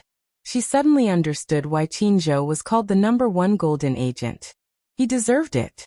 Just the way he picked the script showed that he had a keen eye for it. Even if it's a waste of effort, we can't miss any opportunity. What if your audition results amaze Gu Xiaoyang? Who knows, he might choose you. You have to know that Gu Xiaoyang is a famous director with 2 high ratings. He has a lot of power. Okay, I'll try. Yin Sure took the script from him. Actually, Qinzhou suddenly frowned. He wanted to say something but stopped. Actually what? Nothing. Qinzhou shook his head and smiled faintly. He did not say anything. He originally wanted to say, actually it's just a female lead.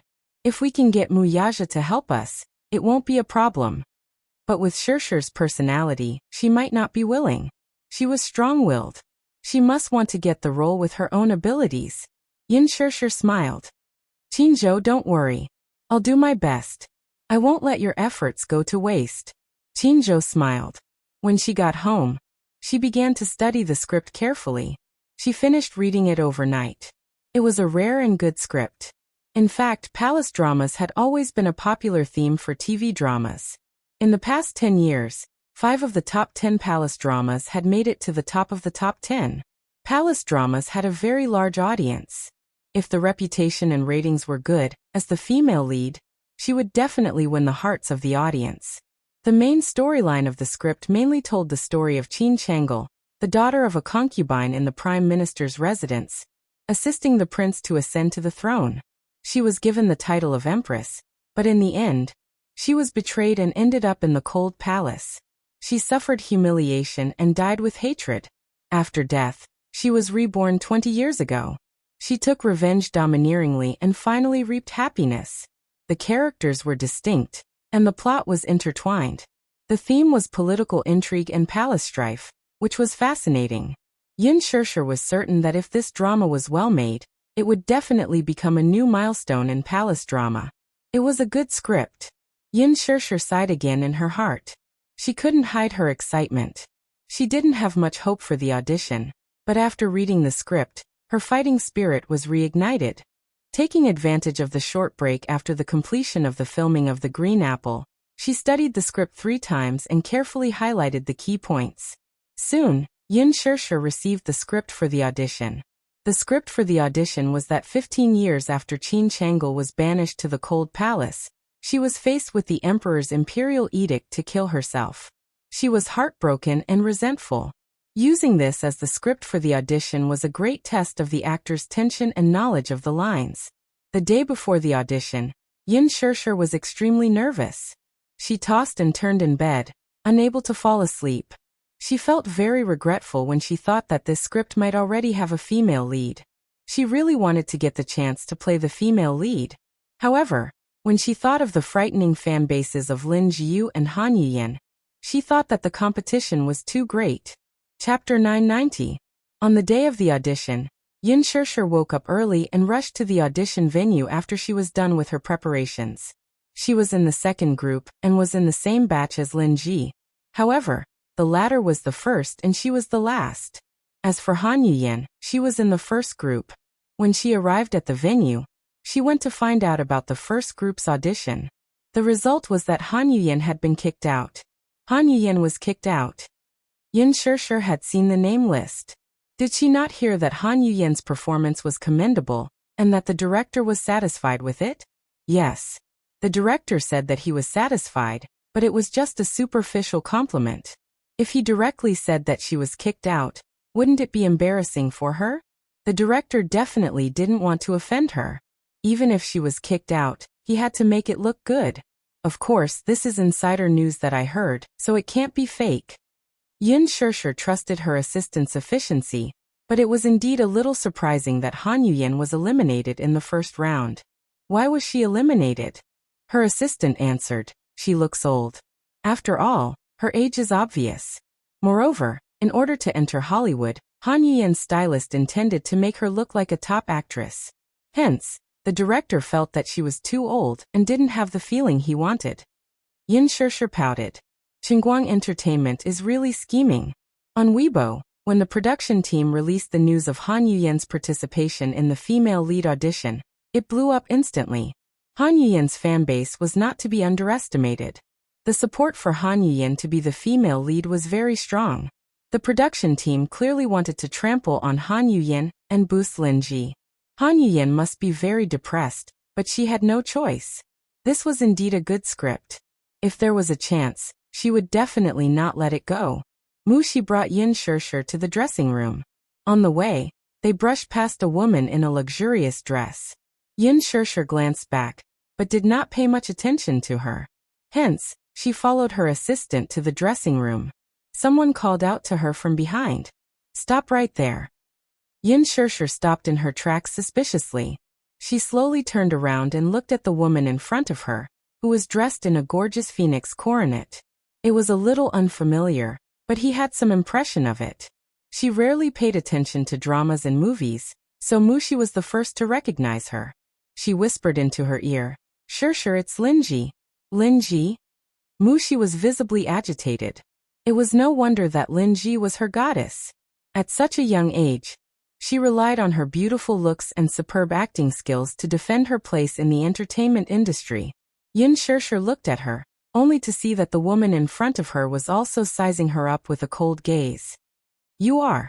Lin Ji paused for a moment. Yin Shirshir. She remembered her. He was a new topic on Weibo. She seemed to be the target of Huan Yu's recent efforts. Yin Shirshir had just debuted, and Huan Yu had already poured resources into her. Most of them were gold resources. Yin Shirshir nodded politely. Hello. Compared to her, Yin Shirshir's attitude seemed a little more arrogant. Are you here for the audition too? Mushi keenly sensed the hostility in her eyes, and suddenly felt a little uncomfortable. She had seen the interviews, and the media was full of praises for her character. They said that she was gentle and pleasant, but now, her good impression of her had been shattered.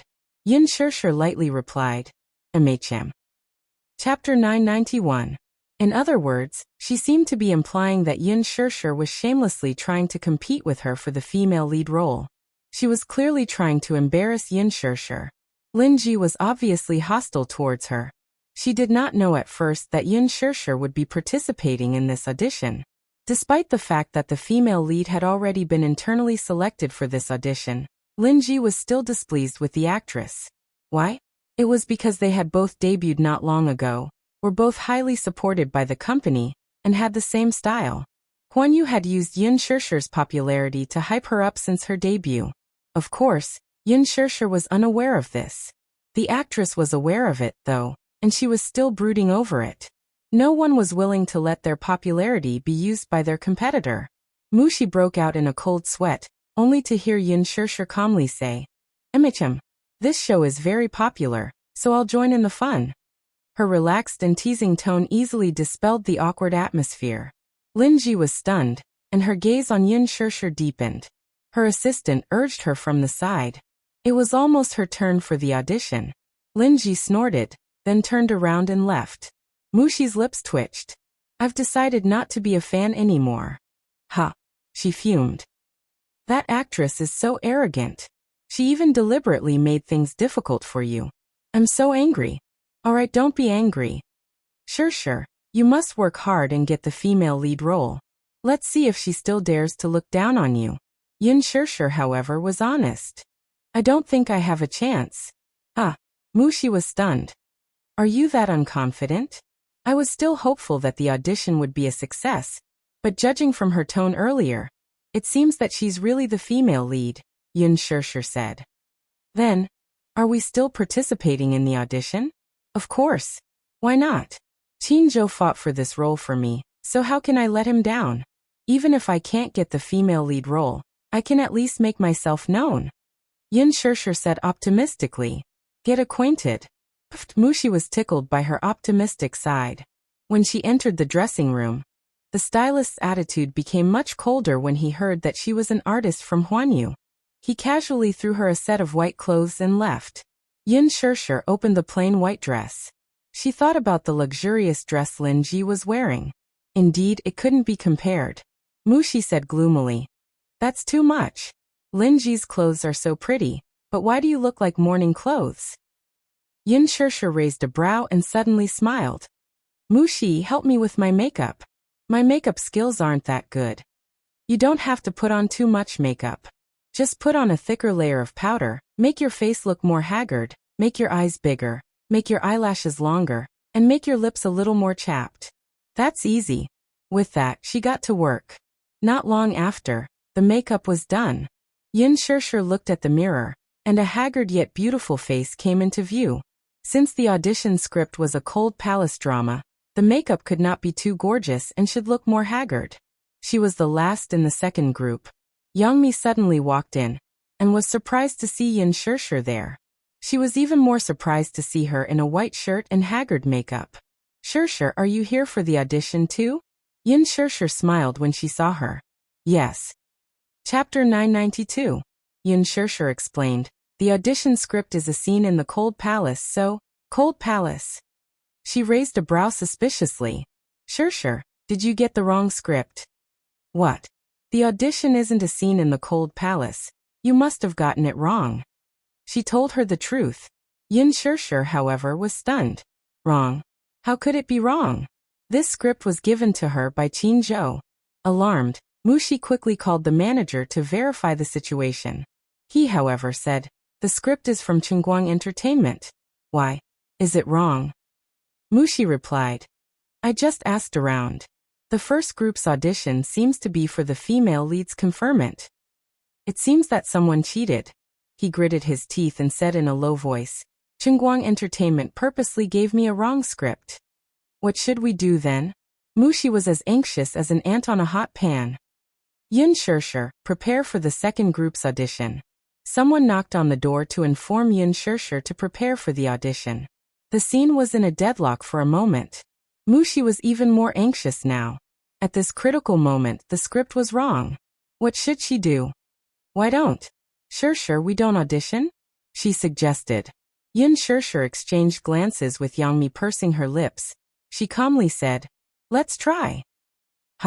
Youngmi naturally understood what Yin Sure meant and said, since you're here, regardless of whether the script is right or wrong, if you leave like this, the production team will definitely think that Sure is throwing her weight around and disrespecting the production team. If this matter gets out, Sure's reputation will be tarnished. When Yin Sure reached the audition hall and walked in, the director's team, who were seated at the table, was stunned and frowned one after another. The audition script was for the conferment scene, so why was she dressed so plainly? Her makeup was also so haggard. Gu Xiaonyang looked at the name list. Yin Sure. It turned out that she was the newbie recommended by Qin Zhou. Her looks and aptitude were not bad, but, Gu Xiaoyang said coldly, Yin Sure, didn't you read the script? Which part is this? You didn't even read the script? He had no professionalism at all. Let's go, you're out. The producer patted the table. Yin Sure bit her lip and said in a deep voice, I've read the script. When the producer heard this, he questioned, "Then why are you dressed like this?" Yin Shirshir couldn't possibly say that someone was behind this, could she?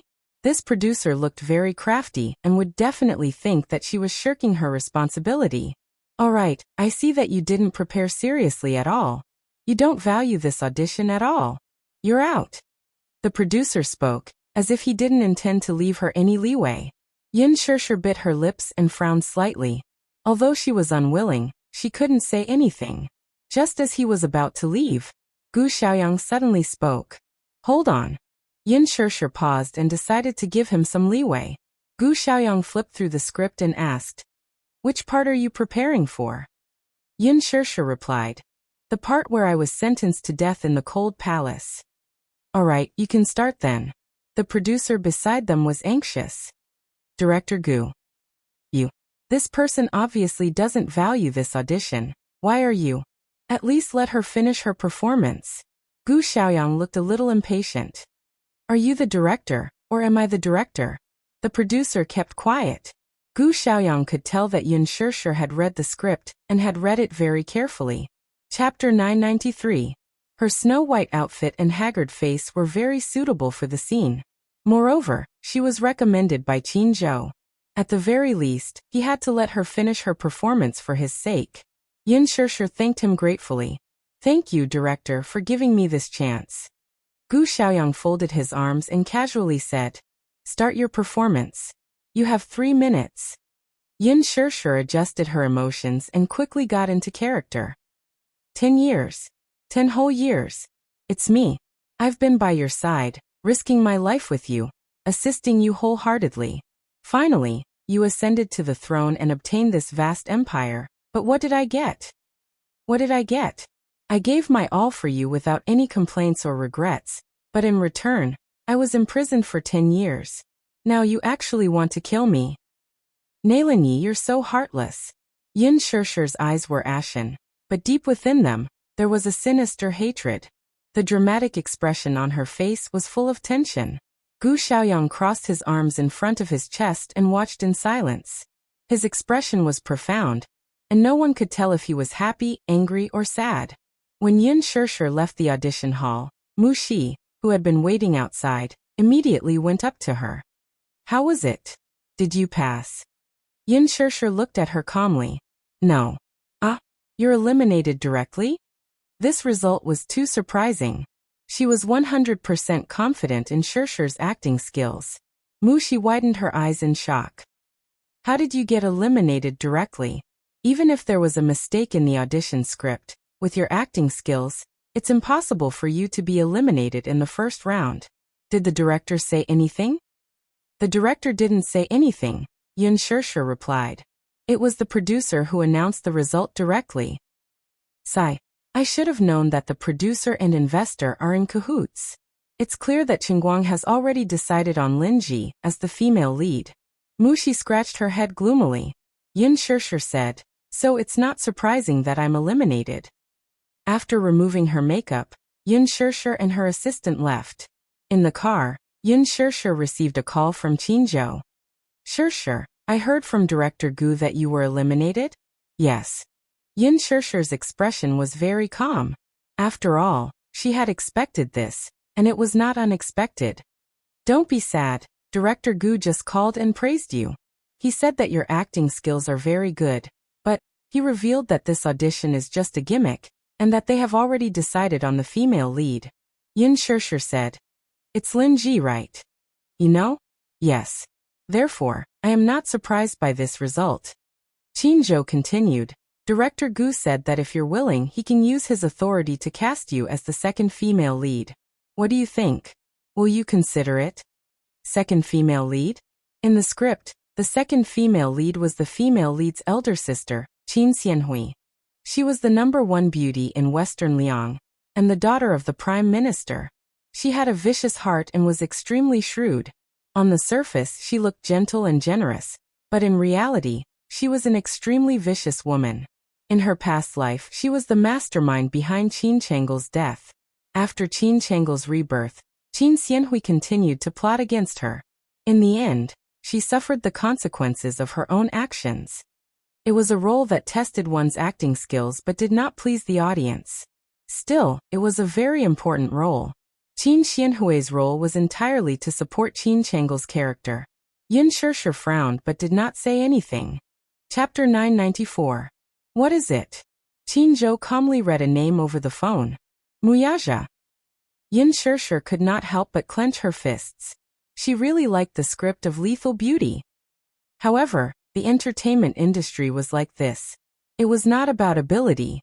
More importantly, it was about background, means and backing. This role should be a piece of cake for Muyaja, right? However, Yin Shirshir could not help but feel hesitant. She did not really want to use Muyaja to get this role. The headquarters of Dishing Financial Group was located in the most luxurious area of Beijing's economic and trade center. The 99-story commercial building gave people a sense of majesty. Standing on the top floor of such a majestic building, one would feel as if they were looking down on the world. Of course, she did not know how terrifying Muyaja's net worth was. It was said that the entire Mu Group was equivalent to the country's commercial lifeline, and the most important financial core in Asia. If the Mu Group made any moves, the entire financial world would be shaken. The Mu Group monopolized the country and was extremely powerful. Both the legal and illegal sides of the world occupied the vast territory. Muyaja held the power of life and death in the Mu Group. In the future, he would definitely become the owner of this highly anticipated business empire. In the luxurious office, Muyaja held the phone and leaned elegantly against the back of the chair. One of his hands was tapping on the table absent-mindedly. His long and narrow eyes were half closed. A deep and powerful voice came from the other end of the phone. It sounded a little angry. Yesterday, old Master Song called me and said that as an elder, you did not know what you were doing. He actually made his granddaughter suffer because of an actress of unknown origin. I don't care who that woman is. The Song family is the most important chess piece in your journey to becoming the head of the family. If you have the Song family's help, your position as the head of the Mu family will be even more secure. Muyaja's eyes were tinged with a trace of coldness, but his mellow voice was as cold as ice. Second uncle, don't interfere in this matter. I know what I'm doing. On the other end of the phone, the man's voice suddenly became gloomy. It's not that second uncle didn't tell you, but now that the Mu family is in trouble, you can't take any risks. You know you're just the heir now, you haven't grasped the real power of the Mu Jia. I've always thought that you're smart, and would never make a mistake. But don't you think you've handled this matter inappropriately? Of course, the Song family's old man may be exaggerating, but given Song Inya's status, I don't believe that he would be bewitched by a woman and offend the Song family. Muyaja lifted his sexy lips, his voice cold and full of sarcasm. Since when did I, Muyaja, need to rely on the Song family to strengthen my position? Since I can sit in this position, I can continue to sit in it steadily.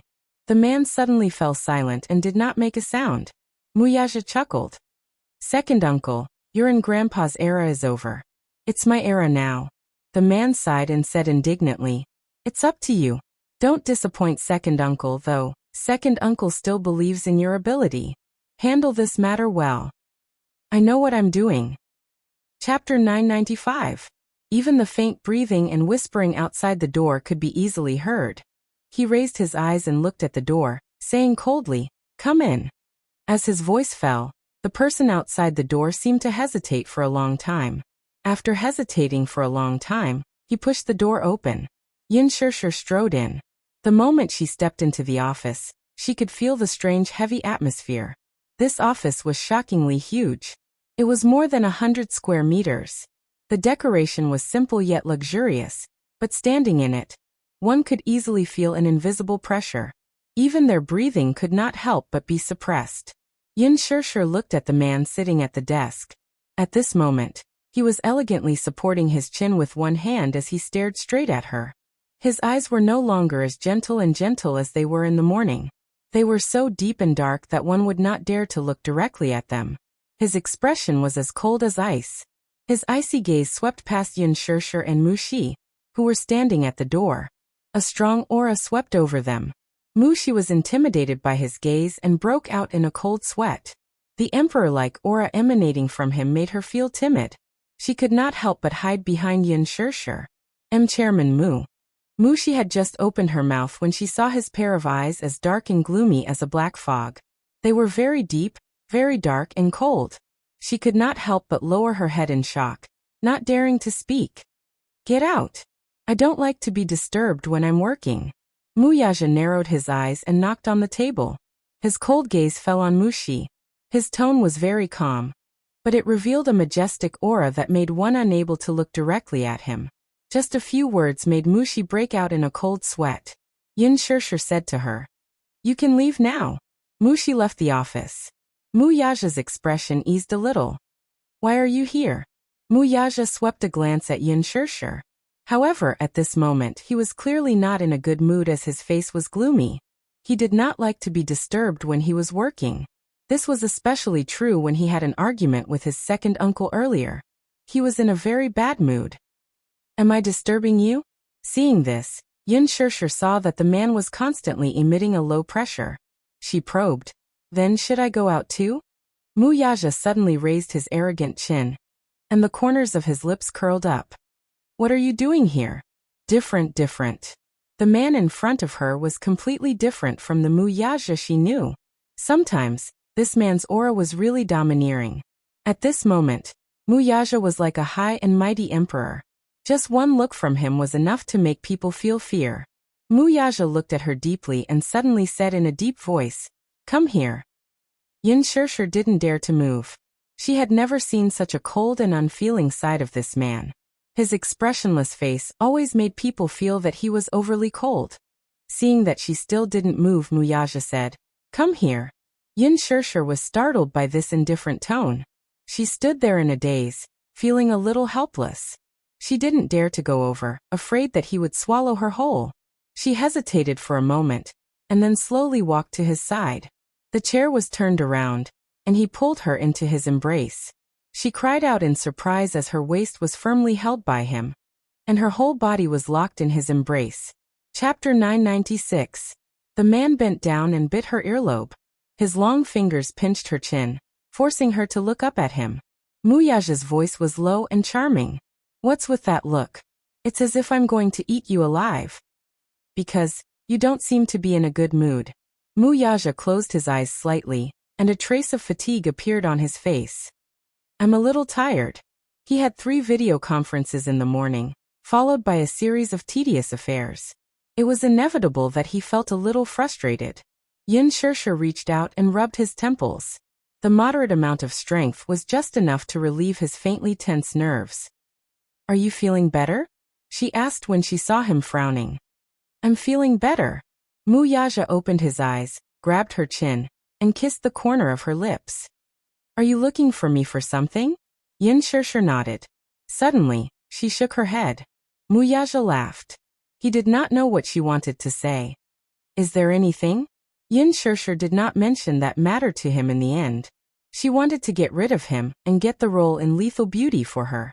However, after thinking for a while, she did not say anything. She curled her lips and smiled. "It's nothing." "Why? I want to see you." "Can't I?" "Did I disturb you?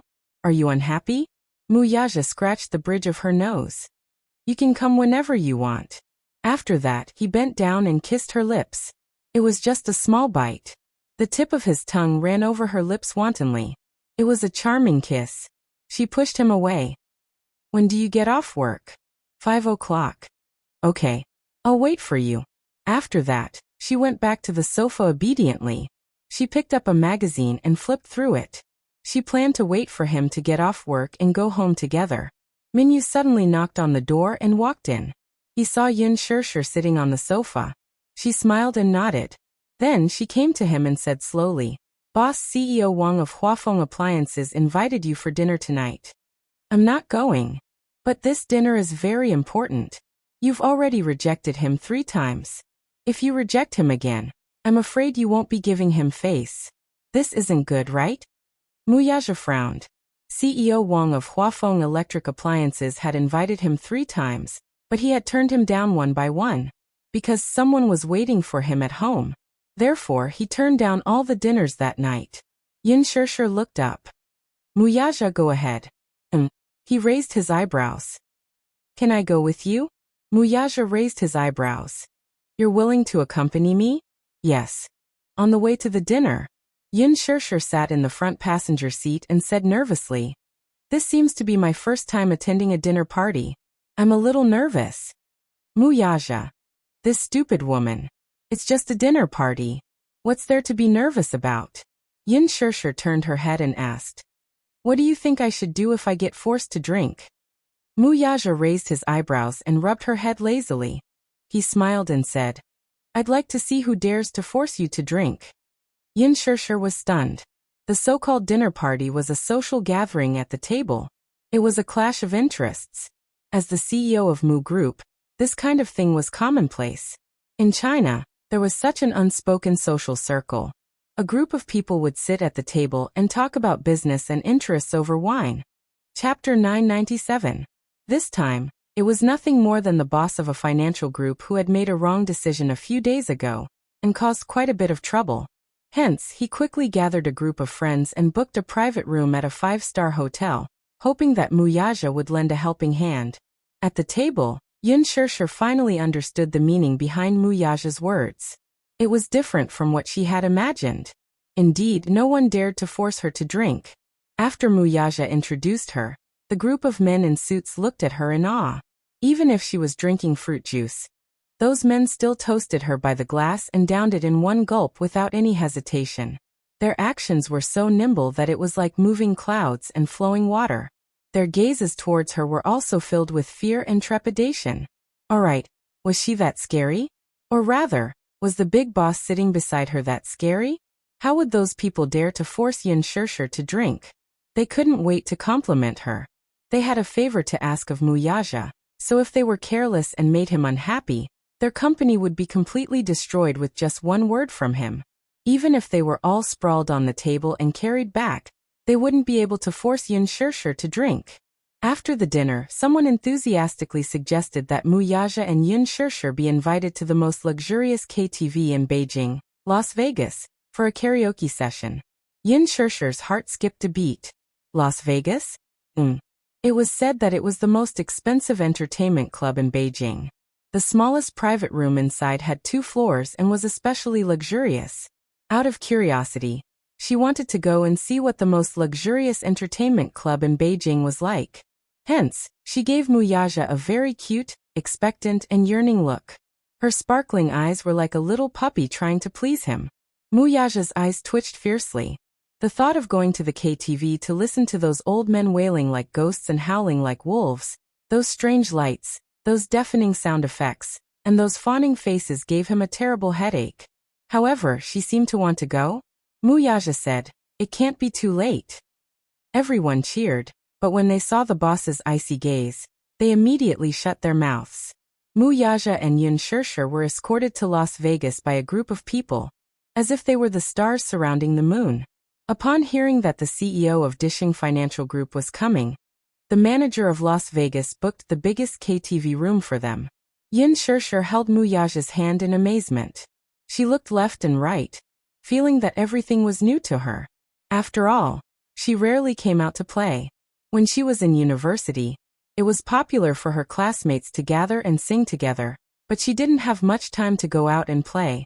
Muyaja glanced at her from the corner of his eyes. He saw that the corners of her lips were slightly raised. Even Muyaja, who was in a bad mood, couldn't help but be affected by her cheerful mood. Even the corners of his lips curled up slightly. Since this woman liked it, he would let her do it this time. The waiter respectfully led them into the KTV room. The moment they stepped in, Yin Shirshir let go of Muyaja's hand. Muyaja couldn't help feeling a little stunned. Looking down at his suddenly empty hand, he suddenly felt a little disappointed. Chapter 998. Yin Shirshir had never seen such a high-class entertainment venue. It had a huge LCD screen and 3 levels of high-end sofas. It was like a small opera house. There were 12 microphones alone. The luxurious facilities were amazing. Looking around, there was not only a small bar on the first floor, but there was also a wine cabinet, a small stage, 2 private bathrooms, 2 small living rooms and a private room. After wandering around the private room, Yin Shirshir returned to Muyaja's side. Just as the men were about to start singing, Yin Shirshir looked up at Muyaja and said, "The so-called most luxurious entertainment venue in Beijing is just SSO. Let's go back." Muyaja's lips twitched. Everyone almost fell down and vomited blood. Didn't she know that it cost 1,000 yuan an hour here? Didn't she know that in order to please Muyaja, they had already thought of their own songs along the way? This girl must be toying with them. Muyaja raised his eyebrows. "You're leaving just like that?" Yin Shirshir pursed her lips and said, "You look very tired, so I want you to rest early." Muyaja's eyes warmed. So it was because of this. Hence he smiled. That smile was the most dazzling in the world. It was charming and moving. Let's sit for a while more. He would just take it as accompanying her. Muyaja staying behind was naturally something that everyone was happy to see. However, as he stayed behind, something happened. Although these old fellows were not young anymore, they were still full of vigor. In order to please Muyaja, they had even taken out the 18th class's signature song. Yin Shirshir could still bear it at first, but the more she listened, the more she couldn't sit still. "My passion, hey. Like a fire. Huh. Burning the entire desert. Uh-huh." At this moment, the big boss of an electronics company took off his suit jacket and held a microphone in one hand. He opened his mouth and howled like a wolf. Every time he sang a line, everyone would shout along, and the atmosphere could be considered to have reached a climax. However, on the other side, it was already covered in ice and snow. What was a lonely old man's KTV? This was probably it. Muyaja, who was sitting in the main seat, was still relatively calm. His face was still able to maintain a calm and composed expression. Yin Shirshir, on the other hand, felt as if she had been struck by lightning when this man sang. She wanted to laugh, but she couldn't show too much of an expression. Otherwise, it would be disrespectful to others. Even when he was about to sing, she still had to praise him against her will.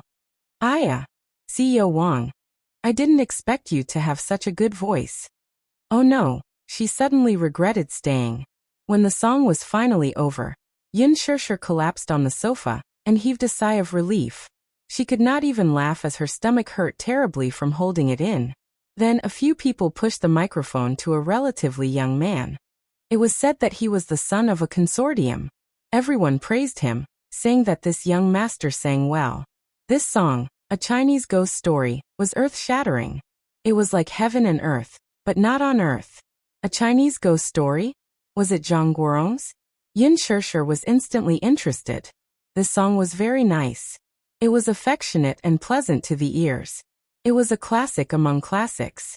However, when the man opened his mouth, Yin Shirshir was so frightened by his voice that her legs turned to jelly.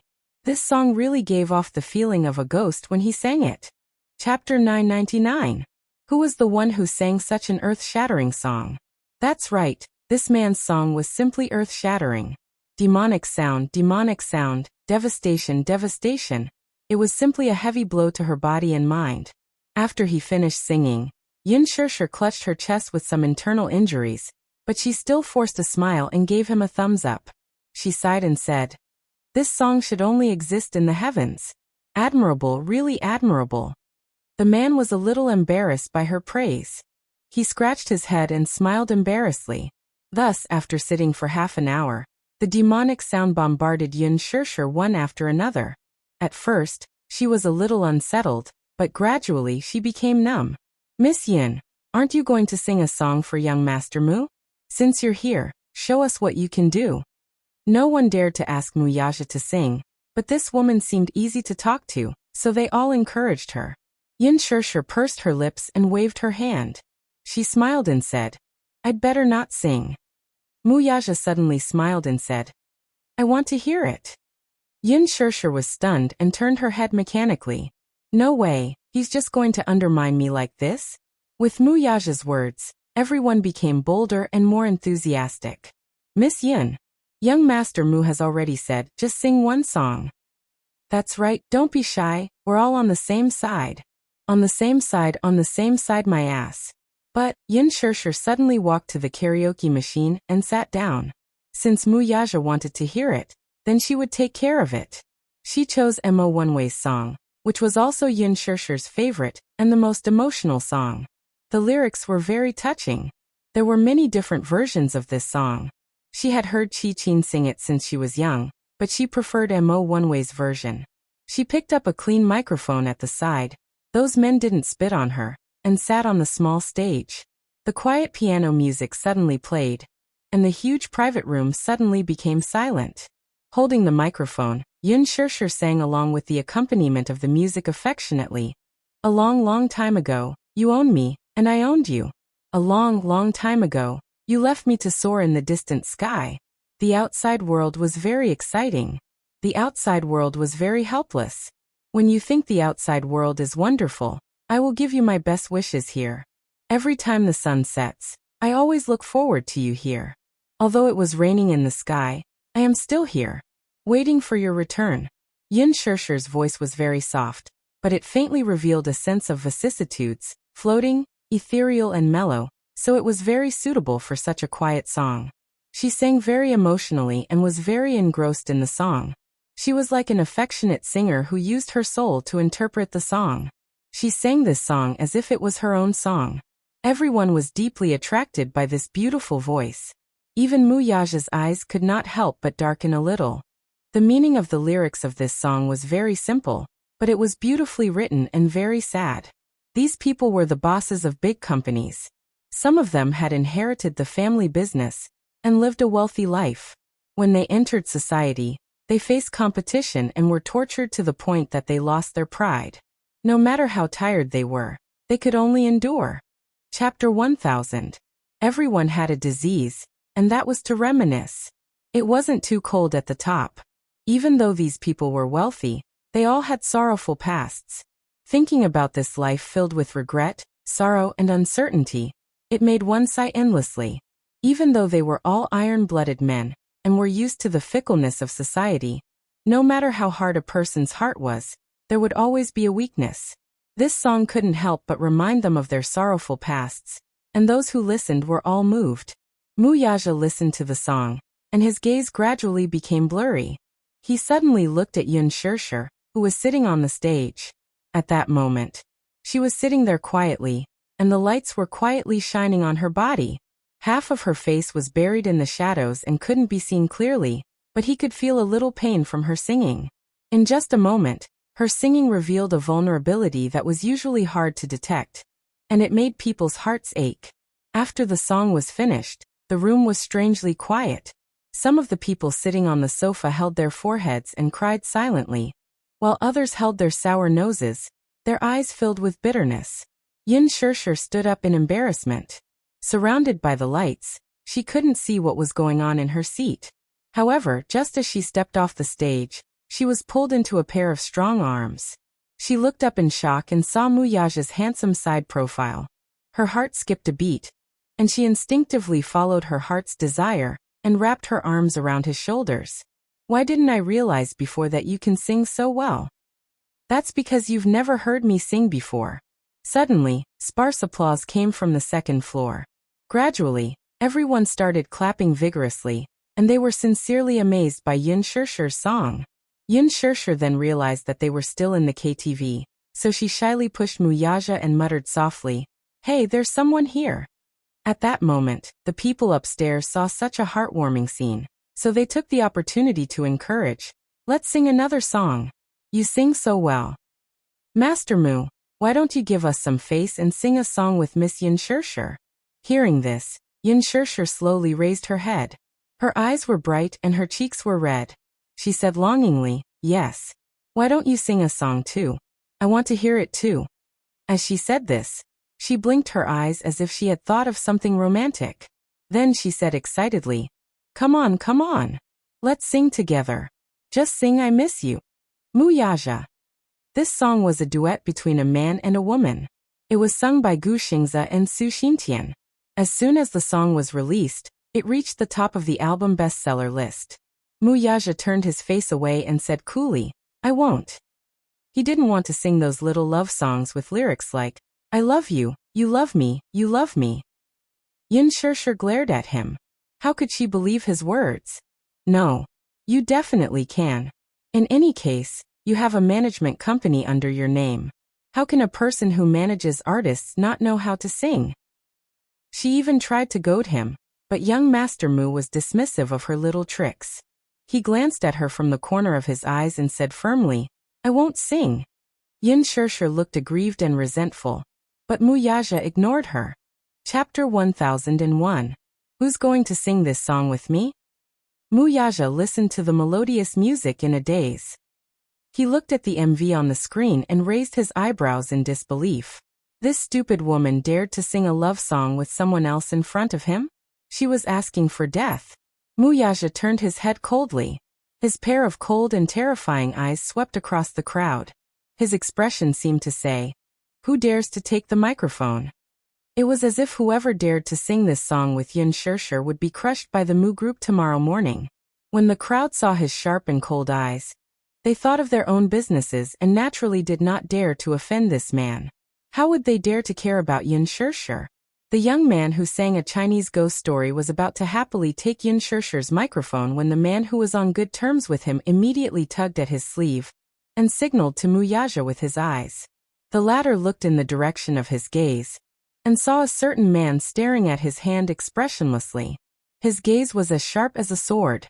Oh my God, so scary. It was as if he wanted to kill someone. The man was shocked. His back was soaked in cold sweat and his forehead was full of black lines. He immediately withdrew his hand. Yin Shirshir looked at him in confusion. He simply looked down and pretended to be dead. She suddenly realized something and slowly turned her head around. She saw the man's frosty gaze, which was as cold as an iceberg. This man was too domineering, wasn't he? He didn't want to sing with her, and he didn't even give her the right to find a partner? He didn't want her to sing, but she insisted on singing. Thus, in a fit of pique, Yin Shirshir sat on the sofa and started singing along with the music. One moment, she sang the boy's part in a low voice, and the next, she sang the girl's part in a high-pitched voice. She sang this little love song aggressively and fiercely, making it sound like a revolutionary march. It was as if she was about to rush to the battlefield and kill everyone in the next moment. A good song, "I Miss You," was sung to "I Want to Chop You." This time, it was everyone's turn to be in a world of ice and snow. Mu Yaja was very satisfied. When she finished singing, he didn't forget to float a sentence. "You sang very badly." Yin Shirshir was so angry that she almost threw the microphone on the sofa. When they came out of the KTV, Yin Shirshir was still a little unhappy. Mu Yaja walked in front with large strides, and she followed behind him slowly. She was unwilling, and her eyes were filled with resentment, like a resentful woman in the palace. "You're not even willing to sing with me. Mu Yaja, you're the worst." Mu Yaja walked in front and heard Yin Shirshir grumbling bitterly. She seemed to be complaining and complaining at the same time. That resentful look on his face was as if he had done something extremely heinous. It wasn't that he was unwilling, but he had never sung before. Since he was young, he had many opportunities to go to KTV or audiovisual entertainment centers, but he had never opened his mouth. When he grew up and took over the company, with his prominent position, who would dare to invite him to sing? Chapter 1002. Mu Yaja could not help curling his lips into a smile when he saw that she was still sulking. Yin Shirshir saw that there was a deeper meaning in his smile, and misunderstood that he had some bad intentions, or that he was unhappy with her squeamishness. Thus, she quickly put on a coquettish smile and probed, "What's wrong with you?" "Nothing." His large palm caressed her forehead. Mu Yaja smiled devilishly. "Are you still angry?" Yin Shirshir snorted coldly. "I just want to hear you sing. You can't even fulfill such a small wish of mine." Mu Yaja looked at her seriously from head to toe as though he was disgusted. Yin Shirshir's face was completely dark. "You must be tone deaf. That's why you refused to sing." The man raised his brows slightly. "No matter how tone deaf I am, I still sing better than you." Seeing that Yin Shirshir was silent, Mu Yaja couldn't help but smile. He reached out slightly and pulled her into his embrace with his long arms. He caressed her forehead lovingly and smiled. "All right, let's go home." Yin Shirshir couldn't help but smile because of his action. She felt sweet and satisfied. This man's palm wasn't as cold as it used to be. It was very warm. She was a little greedy for the warmth of his palm. Yin Shirshir took the initiative to reach out and grab his hand, interlocking their fingers tightly. Muyaja smiled and held her hand. This action warmed Yin Shishir's heart again. She smiled and held his hand even tighter. Her heart was filled with satisfaction. She thought that it would be great if they could continue like this. She wanted time to stop at this moment when the two of them were holding hands. Late at night it was quiet. The sky outside the window was dark. In the silence, the sound of the night breeze could be heard faintly. Xiao Yichen stealthily opened the bedroom door and leaned all the way to the master bedroom. He pressed his ear against the door and listened carefully for a while before quietly sneaking back into the bedroom. Yin Tianyu, in his casual attire, stood by the window with his hands in his trouser pockets. Xiao Yichen walked behind him and said with a smile, "Daddy and Mommy are already asleep." "Shoo." Yin Tianyu gave him a sidelong glance and signaled, "Go and lock the door." "Yes." Little Yichen locked the bedroom door from the inside. Yin Tianyu pulled open the floor-to-ceiling window, and the two lads jumped out of the room from the balcony. They then went around the backyard and left the villa. At the entrance of the villa, Li Hanlin's car was parked quietly. Li Hanlin was called over by Yin Tianyu in the middle of the night. He could not hide his tiredness and yawned a few times. Yin Tianyu opened the car door and sat in the back seat with Xiao Yichen. Coincidentally, the little lad caught Li Hanlin's yawn and could not help raising a brow. "Agent Li, are you not awake yet?" Yu Yu's voice was deep. Li Hanlin shuddered at his words. He immediately sat up straight and pretended to be energetic. "No. I'm still energetic." "That's good." Yu Yu snorted. Xiao Yichen added, "Don't drive when you're tired." Li Hanlin broke out in a cold sweat. These two lads knew a lot. "Director Yin, where are we going?" Li Hanlin turned his head and asked with a fawning look. Yin Tianyu leaned against the back of the seat elegantly with his arms crossed. With a cold expression he answered, "King Lin Bar." "What are you going to do?" Li Hanlin saw that his eyes were cold, and he seemed to be aggressive. "You're in charge of driving." Chapter 1003. Xiao Yichen sneered, clenched his fists and flexed his muscles. "Uncle, we don't have much time. We have to rush back in 2 hours. Don't dawdle." Li Hanlin's lips twitched violently. He stepped on the accelerator, and the car sped away. Just as the car reached the entrance of the bar, Li Hanlin was frightened by the lineup before him. Not far from the bar's entrance stood a few hooligans. They looked like delinquents. At a glance, there were about a dozen of them. They looked rather stylish. Hooligans? Li Hanlin was still in disbelief when he saw Yin Tianyu push open the door and get out of the car with Xiao Yichen. "Director Yin, where are you going?" "Wait in the car. Don't follow me." Yin Tianyu turned around and gave this order. Even though Li Hanlin was full of doubts, he still obeyed the order and waited in the car. Yin Tianyu and Xiao Yichen walked over. Li Dongqiang saw them and immediately welcomed them with a fawning smile. "Little brother, you're here. Why are there so many people here?" Yin Tianyu frowned, clearly surprised. Li Dongqiang pursed his lips and smilingly said, "I'm afraid that we don't have enough manpower. It's okay, we're all brothers. It's no big deal to have more people here. It's a show of strength." He paused, raised his eyebrows and carefully probed. "Little brother, are you looking for me to teach someone a lesson?" Yin Tianyu suddenly lowered his head expressionlessly and casually took out a Givenchy wallet. Li Dongqiang's eyes widened at the sight. This wallet was exquisitely made and seemed to be a branded one. It must be worth a lot. Looking at the thick stack of cash in the wallet, Li Dongqiang's mouth watered even more. This little guy was really not simple. He carried so much cash with him everywhere. Li Dongqiang's eyes involuntarily revealed a greedy look. Yin Tianyu coldly glanced at him, and Li Dongqiang guiltily retracted his gaze. Li Dongqiang took out a check that had already been filled in but had yet to be signed. However, when Li Dongqiang received it and saw the generous amount on the check, he was shocked. His mouth watered. "So much? You think it's too much?" Yin Tianyu raised a brow. "It's nothing. Money can only be too little. How can it be too much?" Li Dongqiang said with a flattering smile. At the same time, he secretly verified the authenticity of the check. "You don't have to look at it. Do you think I'll give you a fake check?" Yin Tianyu seemed to have seen through his suspicions. "The check hasn't been signed yet?" Yin Tianyu gave a concise reply. Once you've settled this matter, we'll be even. Good. Then what orders do you have? Li Dongqiang rubbed his hands and asked. Yun Tianyu suddenly fished out a Sony DV from his backpack and tossed it to him. Li Dongqiang caught it and lowered his head to look at the DV in his hand. He was a little confused. This is... Cut the crap and listen to my instructions, he ordered. Li Dongqiang didn't dare to say anything. It was late at night. Some youths began to stagger out of the bar one after another. The unrestrained nightlife was over. It was time to return to the nest. Lu Jingtian was already dead drunk by the time she was helped out. Chapter 1004. Many of Yun Shishir's fans even meticulously watched every detail of the show, and made gifs of all the little tricks she had done to Yun Shishir, which went viral on Weibo.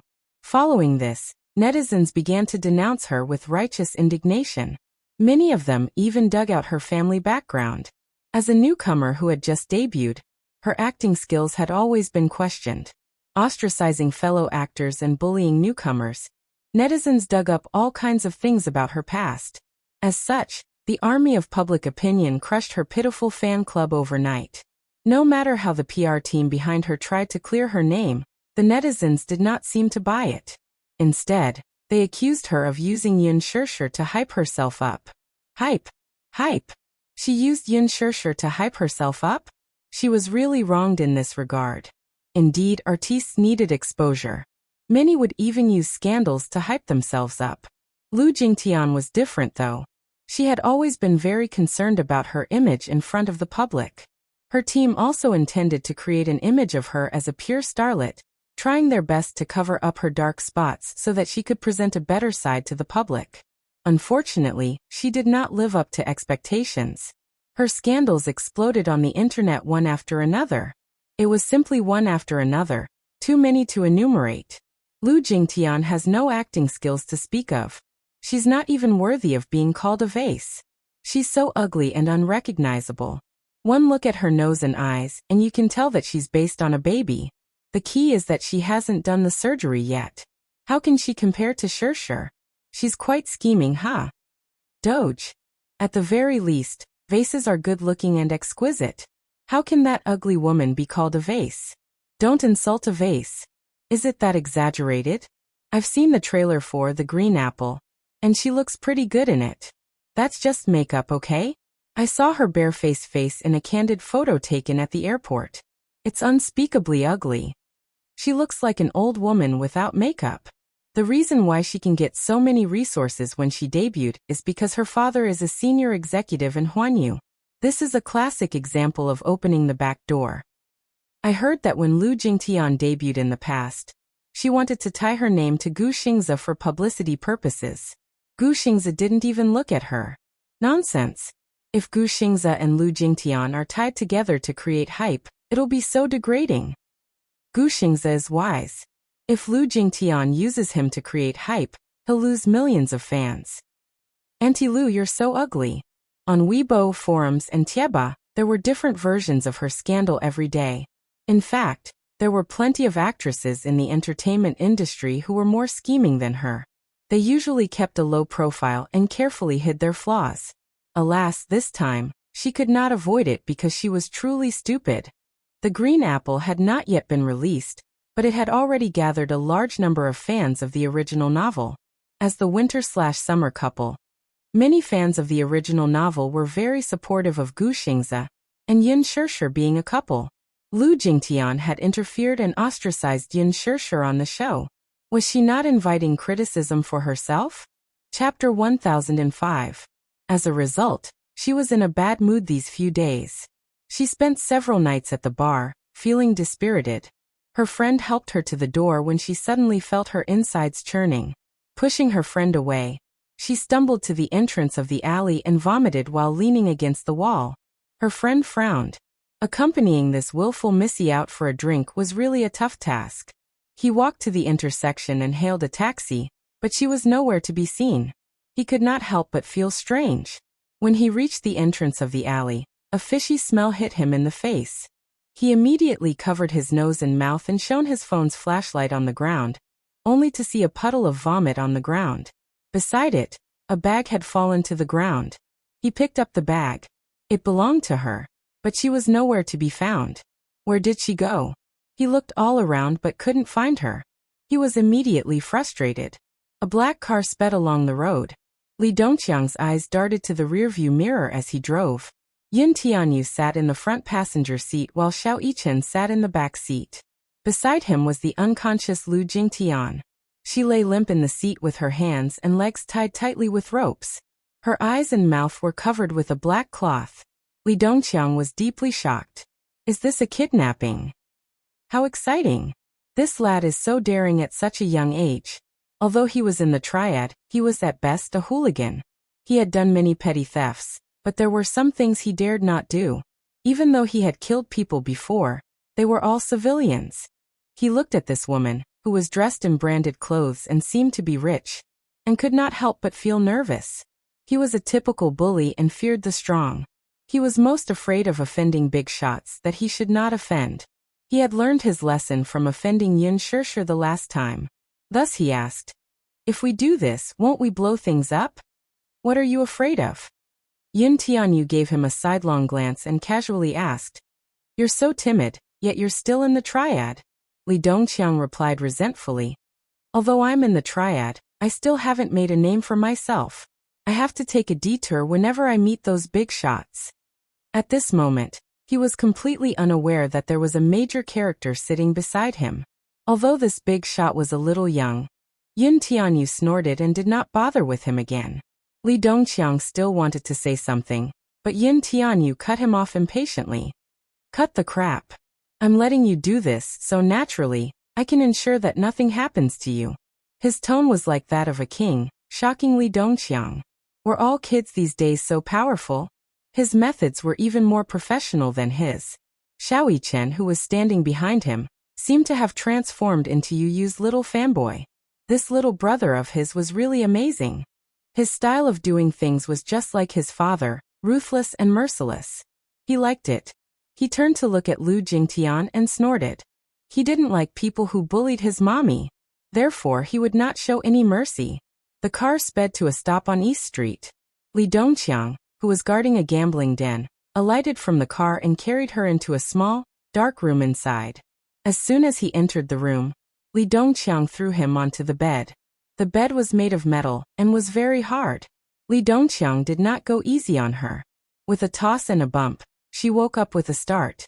However, perhaps because she had drunk so much, she was still drunk and had yet to recover her senses. Chapter 1006. A basin of cold water was the first to splash on her. The piercing coldness made her more clear-headed, and she opened her eyes abruptly. The black cloth covering her eyes fell off. Her vision slowly overlapped and became clear again. The dark room was airtight, and only a weak chandelier was lit. Hence, she could not see clearly where she was at that moment. The chandelier was an ordinary chandelier. It swayed gently from time to time, causing the room to flicker with light and shadow. It reminded one of the classic scenes in horror movies. Lu Jingtian shuddered in fright and sat up abruptly on the bed. Unaware that her limbs were tied up, she lost her balance and rolled off the bed. "Ugh!" she cried out in pain. Li Dongqiang glanced at her coldly and signaled with his eyes. His men walked forward and threw her back on the bed. "Ugh ugh ugh." She opened her mouth in shock, but it was gagged so she could not make any sound. She could only whimper as if she were begging for mercy. Yin Tianyu and Xiao Yichen entered the room as well. Li Dongqiang immediately ordered someone to bring a sofa chair over. Yin Tianyu sat on it and slowly raised his head to meet Lu Jingtian's frightened eyes. When Lu Jingtian saw Yin Tianyu and little Yichen, for some reason, her fear faded a little. It was hard for people to be wary of those weaker than them. She was still wondering who had kidnapped her here, but when she saw Yin Tianyu and little Yichen, she was no longer so afraid. Instead, her tense emotions relaxed a little. Still, it was not without surprises. How could it be these two rascals? Were they the ones who tied her up and brought her here? How did these two rascals manage to do it? What did these strange, ferocious-looking men have to do with the two children? She was full of doubts. In her eyes, Yin Tianyu and little Yichen were merely 7-year-old children. They had not even graduated from kindergarten, so they could not do anything to her. She only saw this inexplicable scene as a farce. Alas, she was wrong. Some people looked weak, but they were not necessarily weak. On the contrary, it could be very powerful. Yin Tianyu glanced at her. His eyes were extremely cold and his face was filled with disgust. He stared at her and asked, "Are you awake?" His voice was so cold that it was as if 10,000 feet of ice had frozen over. Lu Jingtian nervously shook her head subconsciously, but when she realized what he was asking, she hesitantly nodded her head. Little Yi Chen sneered from the side. "Bad woman." Lu Jingtian was infuriated. Just as she was about to lash out at him, she realized that her mouth was gagged and could only let out a few muffled moans. Yin Tianyu ordered, "Let her talk." Thus, Li Dongqiang walked forward and removed the gag from her mouth. Lu Jingtian was finally able to speak, and the first thing she said was explosive. "Hey, you two brats, what are you trying to do? Why did you tie me up and bring me here? What kind of game are you playing with me?" She was originally dead drunk. After vomiting out a stomach full of filth, she had just sobered up a little when she was knocked out by a stick. When he woke up, he was splashed with a basin of ice water. Naturally, he became more clear-headed. However, the alcohol did not completely subside. She spoke very harshly in her drunken state. Chapter 1007. Hurry and loosen the rope. Let me go home, she demanded fiercely, purely trying to scare them. Yin Tianyu smiled. "The game isn't over yet. How can I let you go home?" Lu Jingtian was taken aback by his mature tone and cold words. "If you two rascals continue to mess around, I'll tell your daddy." "Ha." Yin Tianyu sneered and then leisurely said, "Fine. Go ahead and sue them." She was stunned. "Aren't you afraid that your daddy will spank you?" She clearly did not realize what was going on, so she was at a loss for a moment. What were these two rascals up to? "Xiaoyichen, isn't she disgusting?" Yin Tianyu suddenly turned his head and asked. Xiaoyichen spat. "She's disgusting." He paused for a moment before adding, "Anyone who bullies mommy is guilty of the most heinous crime." Finally, he used the right idiom. This was not the main point, though. The main point was that there was no need to hide the murderous look in Xiaoyichen's eyes. She was frightened by his gaze. "What are you guys trying to do? Thanks to you, mommy has 32 wounds on her body. Today, I'll pay you back double." With that, Xiaoyichen stepped forward and grabbed his mother's hair. In the past, he was extremely disdainful of using such despicable means like grabbing someone's hair. However, his younger brother said that he would give her a taste of her own medicine. Since his mommy's hair was ripped off, there was no need for him to be merciful. He wanted this evil woman to have a taste of the pain of having her hair ripped off. Lu Jingtian shrieked in pain at the sharp pain coming from her scalp. "Ah! What are you guys trying to do? Let go. It's painful." Xiaoyichen did not waste any more words. He grabbed her hair and threw her to the floor. She did not know where this kid got his strength from. She weighed more than 50 kilograms, yet he lifted her with one hand. "What are you guys doing?" she shrieked. Her ear-piercing scream reverberated through the room. "So noisy." Yin Tianyu frowned in disgust. Li Dongqiang immediately understood and stepped forward to cover her mouth again. Xiaoyichen said angrily, "Bad woman, you know pain too. But I saw that when you bullied my mommy, you didn't hold back either." Lu Jingtian continued to whimper, as if she finally understood that the two were here for revenge and realized the seriousness of the matter.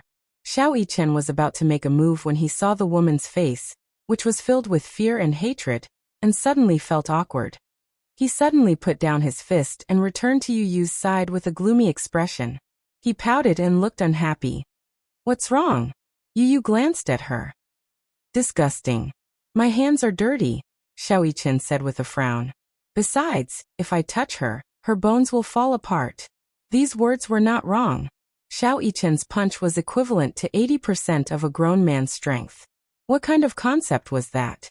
If he punched her more than 20 times, she would surely have a few broken bones. Moreover, he was a man. It was rather ungentlemanly for a man to hit a woman. He was not like that Song Yunxi, who was ungentlemanly. Lu Jingtian inexplicably heaved a sigh of relief when Xiaoyichen stopped hitting her. Yin Tianyu glanced at Li Dongqiang and said, You can go ahead. Lu Jingtian's eyes widened in horror. She did not know what was in store for her. Chapter 1008. I'll wait for you outside. With that, he left with Xiao Yichen. Li Dongqiang let out a sinister laugh and slowly took a few steps toward Lu Jingtian.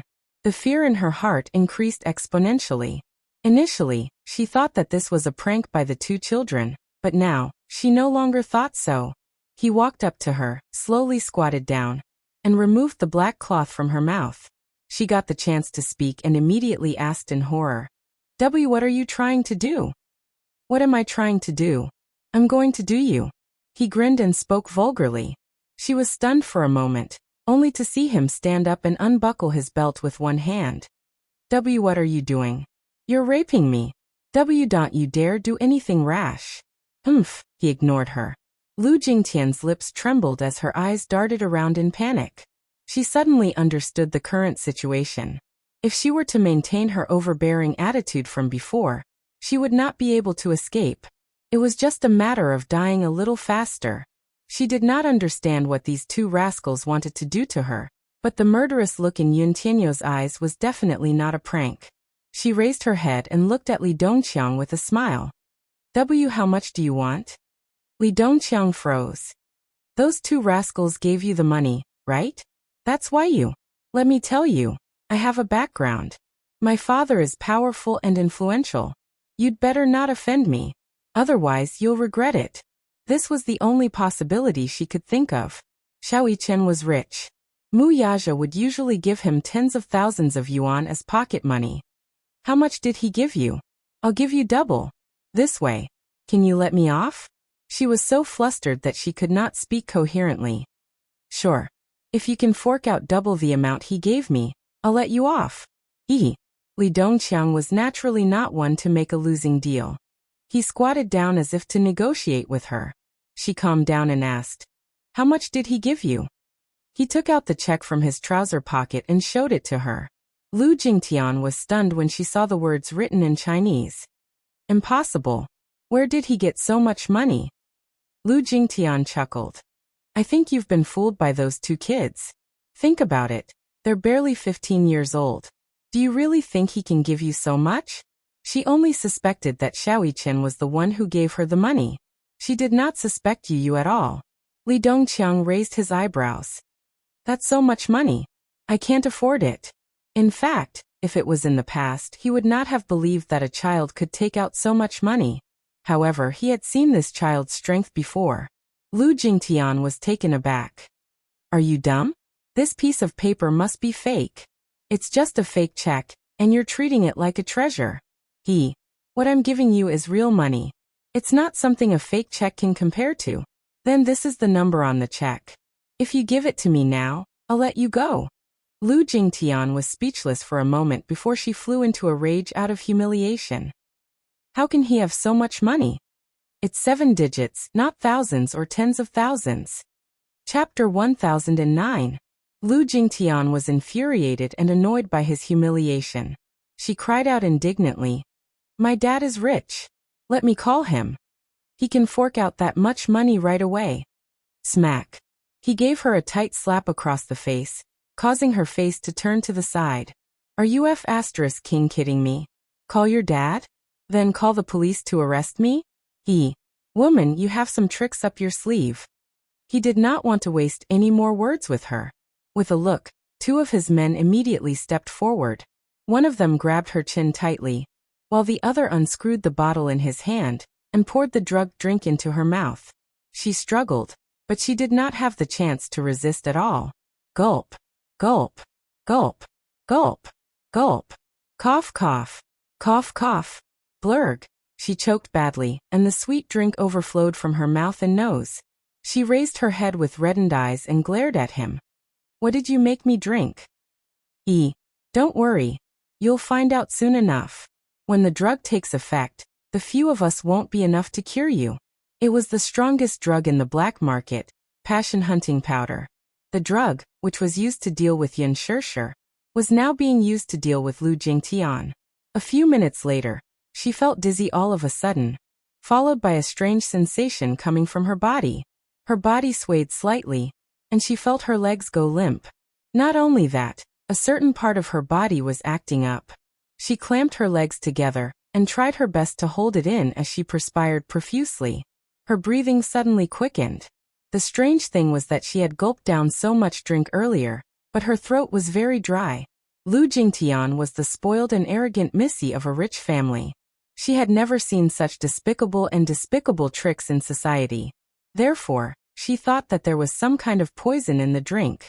It was only when she felt an inexplicable emptiness in her lower abdomen that she realized that the drink had been drugged. Lu Jingtian's chest heaved up and down. Under the constant stimulation of the drug, she felt a strange heat, and her whole body went limp. The scenery in front of her eyes began to blur, and under a burst of dizziness, she couldn't even see Li Dongqiang's face clearly. She shook her head, but it did not matter if she did not shake. Instead, she fell headfirst to the ground. She did not feel much pain, even when her head hit the floor. It was as if she was lying on a bed of cotton, and she felt as if she was floating in the air. She began to feel an urgent need to fill the emptiness. Gradually, she lost her consciousness and her gaze became blurry. Huff. Huff, I want. It's so hot. It's so hot. As she spoke, she giggled softly. Help me, please. It's so hot, and I feel so empty. Boo-hoo. Lu Jingtian's exquisite makeup was exceptionally seductive. Her beautiful eyes were hazy, and her face was flushed with a coquettish blush. Her red lips, which seemed to be budding, were especially seductive when they opened and closed.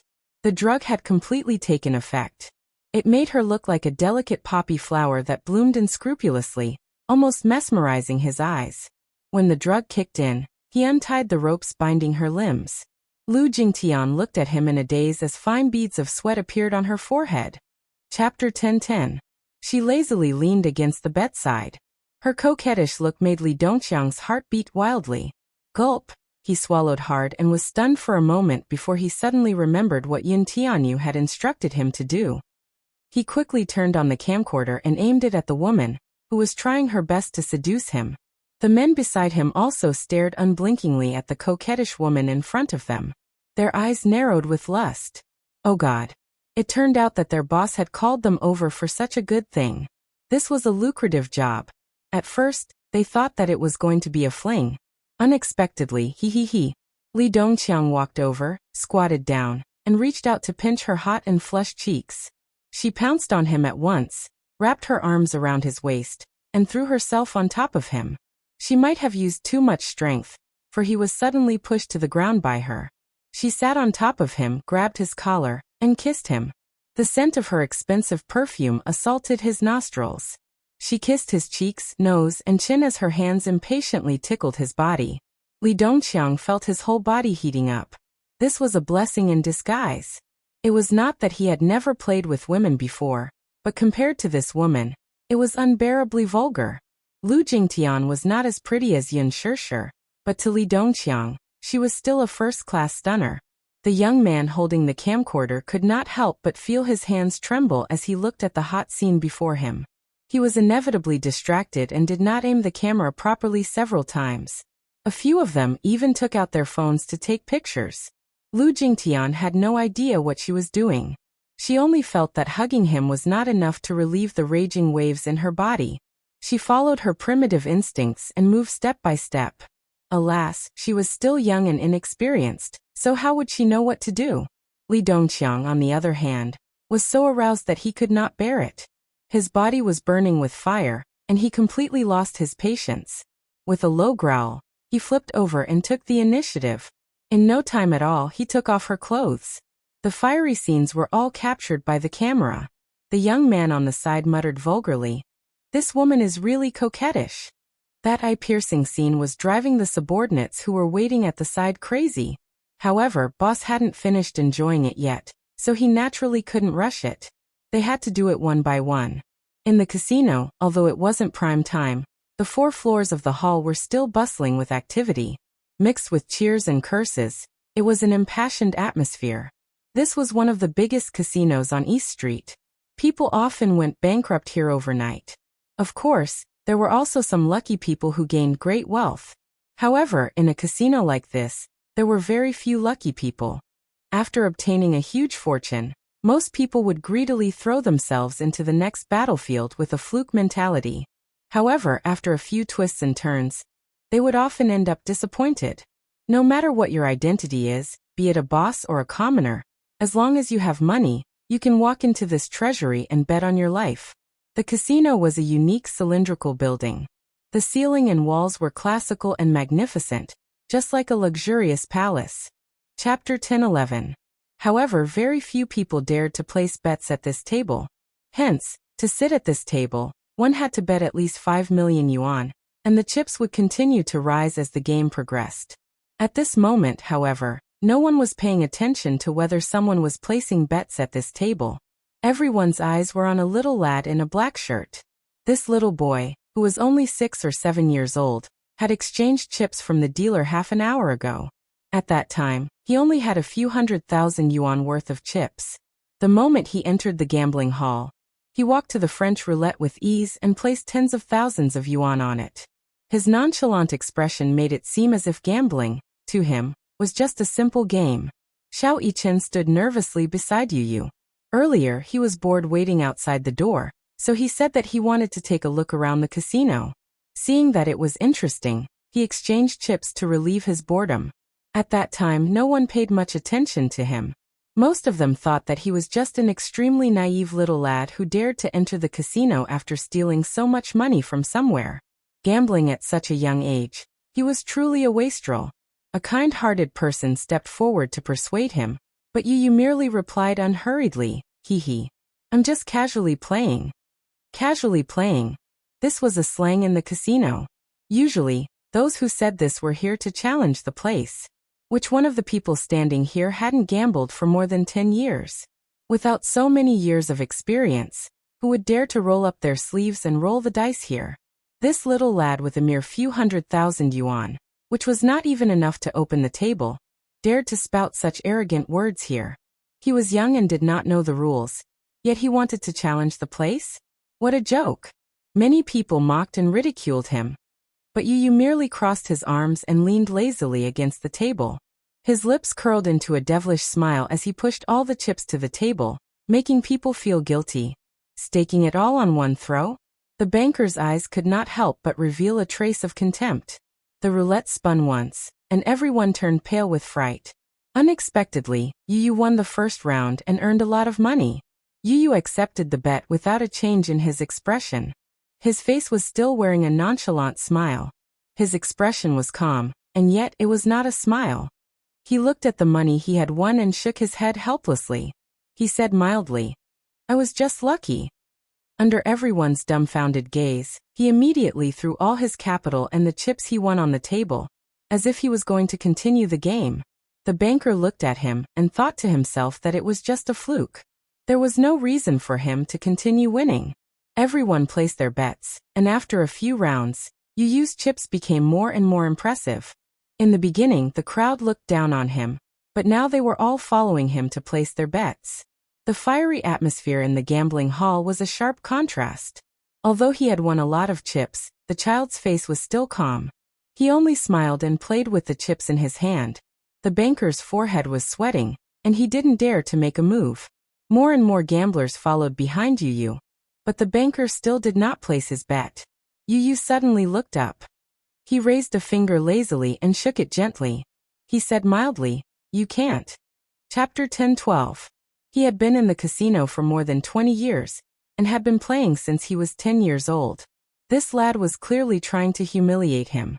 However, despite his anger, it was an undeniable fact that he had lost to a child. He had never lost so thoroughly in all his years of playing. He did not even have the will to fight anymore. The dealer pushed down his chips and simply admitted defeat. Yu looked at him with a smile. A dealer in a purple uniform walked up to him and carefully collected all the chips he had won. Xiao Yichen whispered in his ear in disbelief. Yu, are you that good? You actually won more than a few million." Yu glanced at him from the corner of his eyes and hooked his finger at him. Xiao Yichen leaned over. Yu said flatly, "Idiot, I cheated." Xiao Yichen. In the small dark room, the atmosphere was heated. It was the time for endless battle. The first time was naturally accompanied by pain. But compared to the seemingly endless emptiness and stimulation in Lu Jingtian's body, it was nothing. With the guidance of the drug, she seemed to have turned into a flirtatious vixen. She twisted her body seductively and cooperated fully no matter what position he took. Li Dongqiang was the first to admit defeat and was somewhat helpless. It had to be said that this drug was really very strong. Even if it was a jade maiden, it could also turn her into a slut. While he was panting, Lu Jingtian came up to him again, panting heavily. The impatience on her face showed that she had no intention of giving up. Li Dongqiang did not want to do it at first, but the drug had yet to wear off, so he could not push her away no matter how hard he tried. Moreover, he had to take into account his male dignity in front of his underlings. Thus he secretly took a pill, regained his manhood, and pounced on her anxiously. His breathing was chaotic. His breathing was disorderly. The scene was especially unbearable for a moment. The small iron bed kept shaking and creaking. Under the violent movements, it made a sinister sound. This was the rhythm of squeezing them all dry. Lu Jingtian had no idea what earth-shattering thing she was doing. Neither was she aware of the lewd expression on her face, nor was she aware of her high-pitched moans. It took a full 2 hours for the drug to wear off. 5 to 6 men took turns to do it before the drug finally wore off. Wasn't this drug too powerful? Wasn't this the rhythm of wanting to destroy him? The others were also exhausted, and the room was filled with the sound of panting. When things calmed down, Li Dongqiang felt that his waist was about to collapse. He threw himself onto the bed. His waist was sore and painful. It was simply unbearable. It seemed that this kind of thing should really be controlled. Now that his vitality was greatly damaged, it seemed that he would not be able to recuperate for 3 to 5 days. On the other side, the effects of the drug had subsided, and the fire in her body had mostly been vented. Lu Jingtian finally regained her senses, but when she saw the unbearable scene before her, she was first stunned before her face turned ghastly pale. What happened? Without waiting for her to react, a scream escaped from her throat.